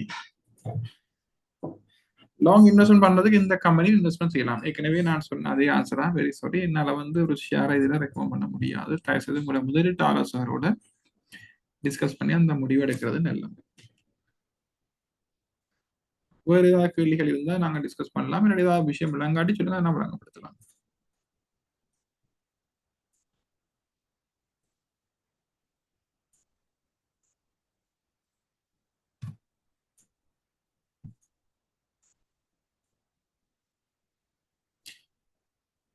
வேற கேள்விகளும் இல்லைன்ன முறையில நாங்கள் இதை நிறைவு செய்யலாம்னு நினைக்கிறேன். நான் நினைக்கின்றேன் யாருக்கு கேள்விகள் இல்லை என்று. கேள்விகள் இருந்தா நீங்க தயவு செய்து டைப் பண்ணலாம். அதே நேரம் இவ்வளவு நேரம் எங்களுக்காக மிகவும் வேலைப்பளுக்களின் மத்தியிலே விசாகன் இருக்கின்றார். அஹ் அந்த வகையிலே உங்களுக்காக தமிழ் மொழி மூலம் நாங்கள் இந்த நிகழ்வினை நடாத்த வேண்டும் என்ற ஒரே நோக்கத்திற்காக விசாகன் கஷ்டப்பட்டு இந்த ஸ்லைட்ஸ் எல்லாம் ப்ரிப்பேர் பண்ணி டெய்லி அப்டேட் பண்ணி உங்களுக்காக இந்த பிரசன்டேஷனை செய்து கொண்டிருக்கின்றார். அந்த வகையிலே பங்கு பெற்றுநர்களாகிய உங்கள் சார்பாகவும் அதே போல கொழும்பு பங்கு பரிவர்த்தனை சார்பாகவும் அவருக்கு நாங்கள் நன்றியை தெரிவித்துக் கொள்கின்றோம். அதே போல நீங்க நிறைய பேர் கேட்கிற விடியம் ரெக்கார்டிங் கிடைக்குமான்னு சொல்லி நிச்சயமாக பங்கு பற்றியவர்களுக்கு நான் நாளைக்கு இந்த ரெக்கார்டிங் அனுப்புவேன். ஆனால் இந்த ரெக்கார்டிங் நீங்கள் ஒருக்கா 2 தரம் கேட்கலாம். என்று சொன்னா சில விஷயங்கள் ஒவ்வொரு மாசமும் நாங்கள் இந்த ப்ரோக்ராம் செய்து கொண்டிருக்கிறோம். நாங்கள் இந்த வெபினார் வந்து ஒவ்வொரு மாசம் முடிய நாங்கள் உங்களுக்கு அனலைஸ் பண்ணி செய்து கொண்டிருப்போம். அந்த வகையில் இந்த ரெக்கார்டிங் அவ்வளவு உங்களுக்கு வேர்த்தாக இருக்குமான்னு நினைக்கவில்லை. என்ன உடனடியாக நீங்கள் மிஸ் பண்ணியிருந்தால் ஒரு கொஞ்ச நேரம் நெட் இஷ்யூ அல்ல ஏதாவது காரணங்களுக்காக பார்க்காமல் விட்டால் நீங்கள் உடனடியாக பார்க்கலாம். இல்லைன்னு சொன்னா நீங்க இதை வச்சு கொண்டு வந்துட்டு அடுத்த மாசம் பார்க்கலாம். அதுக்கு அடுத்த மாசம் நாங்கள் புது ரெக்கார்டிங் வந்துடும். அதன்படியா அதில் கொஞ்சம் கருத்து கொண்டு அதே போல உங்களுடைய சந்தேகங்களை நீங்கள் தொடர்ச்சியாக கேட்கலாம். இல்லைன்னு சொன்னா நாங்கள் நிகழ்ச்சியை முடிவுக்கு கொண்டு வரலாம் என்று நினைக்கின்றேன். நினைக்கிறேன். ஸோ வந்து இந்த முடிஞ்ச வரைக்கும் லைவா அந்த இதுல பார்ட்டிசிபேட் பண்ணுங்க. உங்களோட கேள்வியில கேளுங்க, பிரச்சனை இல்லை. நான் 7 மணி நேரம் சொல்லுவேன், இல்லாட்டி வந்து இல்லைன்னு சொல்லுவேன், மற்றபடி பிரச்சனை இல்லை. மற்றது வந்து இந்த ரெக்கார்டிங் வந்து எனக்கு இருந்தால் பிரியோசம் இருக்கா நினைக்கிறேன். நாளைக்கு வந்து பாத்தீங்கன்னா நாளைக்கு வேற புது நியூஸ் வந்துடும். ஸோ முடிஞ்ச வரைக்கும் அதை ஃபாலோ பண்றதா நல்லம். அடுத்து நீங்க கேள்வி எடுத்து ஏற்கனவே ChatGPT பற்றி ChatGPT மூலமாக நியூஸ்களை தெரிஞ்சு கொள்ளலாம். ஒரு கம்பெனியோட ரிலேஷன்ஷிப்பை தெரிஞ்சு கொள்ளலாம். உதாரணத்துக்கு வந்து இன்றைக்கு வந்து ஒரு நியூஸ் வந்தது, அனௌன்ஸ்மெண்ட் வந்தது. இந்த அம்பியன் கேபிட்டல் என்று சொல்ற டெப்ரபேன் என்ற கம்பெனி ஹரிஷ்சந்திரா என்ற கம்பெனியில வந்து 51 விதமான பங்குகளை கொடனவு செய்யறதுக்கு ஒரு அக்ரிமெண்ட் சைன் பண்ணிருக்கோம்னு சொல்லி சொன்னேன். அதாவது வந்து ஒரு கன்சோர்டியம் ஆஃப் இன்வெஸ்டர்ஸ் என்று சொல்ற ஒரு இணைந்த குழு, ஒரு ஏற்கனவே இருக்கிற ஷேர் ஹோல்டர்ஸ் என்று சொல்லுவோம், ஒரு ஷேர் உரிமையாளர்கள் குழு ஒன்றோட இந்த அம்பியன் கேபிட்டல் டெப் என்ற கோட்ல இருக்கிற கம்பெனி ஒரு அக்ரிமெண்ட் சைன் பண்ணியிருக்கிறோம். அந்த ஹரிஷ்சந்திரால 51 விதமான ஷேர்ஸை வாங்குறது. ரைட். அப்ப இந்த அனௌன்ஸ்மெண்ட் வந்து இன்றைக்கு காலமா மார்க்கெட்ல வந்தது. அப்ப இதுல சில பேருக்கு வந்து ஒரு பிரச்சனை இருக்கு. இந்த அனௌன்ஸ்மெண்ட் வாசிச்சு விளங்கி கொள்வது கொஞ்சம் உங்களுக்கு கஷ்டமா இருக்கும். அப்ப நீங்க என்ன செய்யலாம்னா அது ஒரு போட்டோ எடுத்து ஸ்கிரீன்ஷாட் எடுத்து ChatGPT போட்டுட்டு எக்ஸ்பிளைன் பண்ண சொல்லி சொன்னா அது உங்களுக்கு எக்ஸ்பிளைன் பண்ணும். அதே எக்ஸ்பிளைன் தமிழ்ல கொடுத்தீங்கன்னா அது தமிழ்ல டிரான்ஸ்லேட் பண்ணி எக்ஸ்பிளைன் பண்ணும். அப்ப அதுல வந்து எங்களுக்கு வந்து குயிக்கா வந்து விஷயத்தை நாங்க பெற்றுக்கொள்ளலாம். அதோட கேள்வியில கேட்கலாம், இதால என்ன நடக்கும், கூடுமா குறையுமா, அந்த மாதிரி கேள்வி கேட்டா ஷேர் பிரைஸ் கூடுமா கேட்க வேண்டாம், இதால என்ன மாதிரி பெனிஃபிட் வரும்னு சொல்லி கேட்டீங்கன்னு சொன்னா அந்த மாதிரியான சில ஆன்சர்ஸ் வந்து வரும். அதை கொஞ்சம் நாங்கள் கவனமா இருக்கணும். அப்படியே நம்ப கூடாது. ChatGPT வந்து இன்னும் ஒரு மனுஷன் இல்லை, அது வந்து ஒரு மெஷின், இன்னும் பெர்ஃபெக்ட் இல்லை. பட் வந்து எங்களுக்கு ஓரளவு உதவி செய்யும். இப்போ நாங்கள் வந்து ஒரு இன்வெஸ்ட்மெண்ட் அட்வைசர், ஒரு ரிசர்ச்சாளர் ரிப்போர்ட் எழுதி அனுப்பும் வரைக்கும் வெயிட் பண்ண தேவை. அந்த இதில் ChatGPT எங்களுக்கு ஒரு அனௌன்ஸ்மெண்ட் விளங்கி கொள்றதுல எல்லாம் ஹெல்ப் பண்ணும். ஒரு நியூஸை வந்து டக்குனு தமிழ்ல வாசிக்கிறதுக்கும் இதை பாய்க்கலாம். நீங்க அந்த லிங்கை கொண்டு ChatGPT பேஸ்ட் பண்ணி போட்டு டிரான்ஸ்லேட் பண்ணிச்சுன்னா எங்களுக்கு தமிழ்ல அந்த நியூஸை வாசிக்கலாம். ஏன்னா தமிழ் பேப்பர்ல பிசினஸ் நியூஸ் வந்து வாரது சரியான குறைவு. அப்படி வேற லேட்டா தான் வருது. இப்போ ஒரு டெய்லி FTO இல்லாட்டி ஒரு எக்கனாமி நெக்ஸ்டோ இல்லாட்டி ஒரு இந்த பிஸ் இங்கிலீஷ் அது கணக்கு இருக்குது தானே, இன்டர்நேஷனல் சைட்ஸ்ல இருக்கு. அப்போ அது தமிழ்ல எங்களுக்கு வந்து தமிழ் கூட பழகிட்டோம். அப்போ இங்கிலீஷ்ல உள்ள டக்குன்னு விளங்கி கொள்ள கொஞ்சம் கஷ்டமா இருக்கு. அப்போ அந்த நேரத்தில் இந்த ChatGPT அல்லது ஜெமினி இந்த மாதிரியான AI டூல்ஸ் வந்து நாங்கள் பயன்படுத்துறது எங்களுக்கு பிரயோசனமா இருக்கும். ஏன்னா நியூஸ் தான் உண்மையாக மார்க்கெட் டிரைவ் பண்ணுது. அனௌன்ஸ்மெண்ட் சரியா விளங்கினா அதை பயன்படுத்தலாம். ரைட். ஸோ அதை வந்து பிராணி பாருங்க பிரயோசனமா இருக்கும்னு நினைக்கிறேன். மற்றது வந்து உங்களோட ஏஜ் கேட்டகரி, ஆரம்பத்தில் சொன்ன மாதிரி ஏஜ் கேட்டகரி. இப்போ நீங்க வந்து பாத்தீங்கன்னா தங்கத்தின் விலை விலை கூடினாலும் சில ஷேர்ஸ் வந்து 2 மடங்கு 3 மடங்கு விலை கூடி இருக்குது. தங்கத்தை விட ஷேர்ஸ்ல விலை கூடினது கூட. அப்ப தங்கம் வாங்காம ஷேர்ஸை வாங்கினாலே கூட ரிட்டர்ன் வந்திருக்கும் அந்த டைம்ல. ரைட்.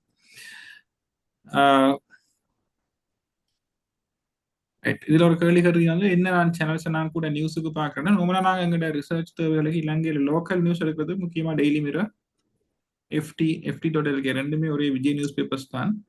அதோட த மார்னிங் ஒன்று இருக்கு, த மார்னிங். மற்றது வந்து அது என்ன த பிஸ் இங்கிலீஷ் அது என்ன ஒன்று இருக்கு. LBO லங்கா பிசினஸ் ஆன்லைன் என்ற ஒரு LBO ஒன்று இருக்கு. Economy next. மற்றது டெய்லி நியூஸ்ல வாரது குறைவு, ஆனால் டெய்லி நியூஸ்லயும் ஓரளவு பார்க்கலாம். மற்றது சண்டே டைம்ஸ் ஆன்லைன் அண்ட் இன்னொன்று இருக்கு.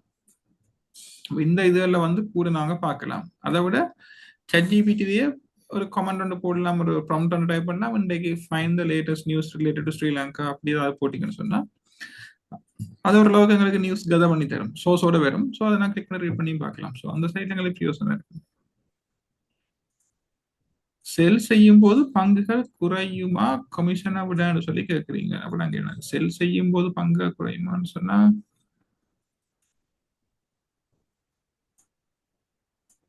நீங்க ஷேரை செல் பண்ணீங்கன்னா உங்களுக்கு வர்ற காசுல கமிஷன் கழிச்சு தான் பெறும். இப்ப நீங்க 100 ரூபாய்க்கு ஒரு ஷேரை செல் பண்ணீங்கன்னா அதுல வந்து ₹1 brokerage கழிய உங்களுக்கு 98.88 தான் கிடைக்கும். ஒரு 100 ரூபாய்க்கு சேல் நடந்தால் உங்களுக்கு கிடைக்கிற 98.88 தான் கிடைக்கும். அது பண்ணி நீங்க வாங்கிக்கல 1.12% கூட பே பண்ணி தான் வாங்கணும்.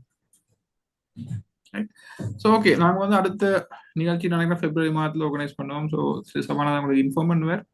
ஸோ முடிஞ்ச வரைக்கும் அந்த நிகழ்ச்சியில பங்கு பெற்றுங்க, உங்களோட கேள்வியில கேளுங்க, எல்லாருக்கும் பிரயோசனமா இருக்கும். ஸோ மீண்டும் வர நிகழ்ச்சியில சந்திப்போம். நன்றி, வணக்கம். நன்றி விசாகன். இவ்வளவு நேரம் எங்களுக்கு கருத்துரைகளை வழங்கிய திரு விசாகன் அவர்களுக்கு கொழும்பு பங்கு பரிவர்த்தனை சார்பாகவும் மற்றும் பங்கு பெற்றுள்ளவர்களாகிய உங்கள் சார்பாகவும் எங்களுடைய மனமார்ந்த நன்றிகளை தெரிவித்துக் கொள்கின்றோம். அதே போல தொடர்ச்சியாக நாங்கள் ஆன்லைன் மூலமாகவும் நேரடியாகவும் நிகழ்ச்சிகளை தொடர்ந்து தமிழ் மொழி மூலம் வழங்கிக் கொண்டிருக்கின்றோம். நீங்கள் யாழ்ப்பாணத்தில் இருக்கிறவர்களாக இருந்தால் நீங்கள் நேரடியாக எங்களுடைய கிளைக்கு, யாழ்ப்பாண கிளைக்கு நேரடியாக விஜயம் செய்து அது தொடர்பான தகவல்களை பெற்றுக்கொள்ளலாம். அதே போல நீங்கள் எல்லோருமே எங்களுடைய இமெயிலை பார்த்து கொண்டிருந்தாலே போதும், நாங்கள் இமெயில் ஊடாக தொடர்ச்சியாக எவ்வகையான நிகழ்ச்சிகளாக இருந்தாலும் உங்களுக்கு தொடர்ச்சியாக தகவல்களை வழங்கிக் கொண்டிருப்போம். அந்த வகையிலே நீங்களும் இந்த நிகழ்வின் ஊடாக பயன்பெற்றிருப்பீர்கள் என்று நம்புகிறேன். எங்களுடைய இந்த கருத்தரங்குகள் மூலம் நீங்கள் பயன்பெற்று ஒரு சிறந்த புத்திசாலியான முதலீட்டாளராக வர வேண்டும் என்று நான் வாழ்த்திக் கொள்கிறேன். அந்த நேரத்தில் ஒரு ஆள் கேட்டிருக்கின்றார், எங்களுடைய யாழ்ப்பாண கிளையானது யாழ்ப்பாண சத்திரச்சந்தி சிக்னல் லைட் அடியில் HSBC பேங்க் பில்டிங்குக்கு மேலே செகண்ட் ஃப்ளோரில் நாங்கள் இருக்கிறோம். அது சம்பந்தமாக நீங்கள் உங்களுடன் தொடர்பு கொண்டால் உங்களுக்கு மேலதிக தகவல்களை தருவோம். எங்களுடைய தொலைபேசி இலக்கங்கள், எங்களுடைய தொடர்பு இலக்கங்கள் எல்லாம் நான் உங்களுக்கு இமெயில் ஊடாக அனுப்பி வைத்திருக்கின்றோம். ஆகவே நீங்கள் தொடர்ச்சியாக எங்களுடன் தொடர்பில் இருங்கள்.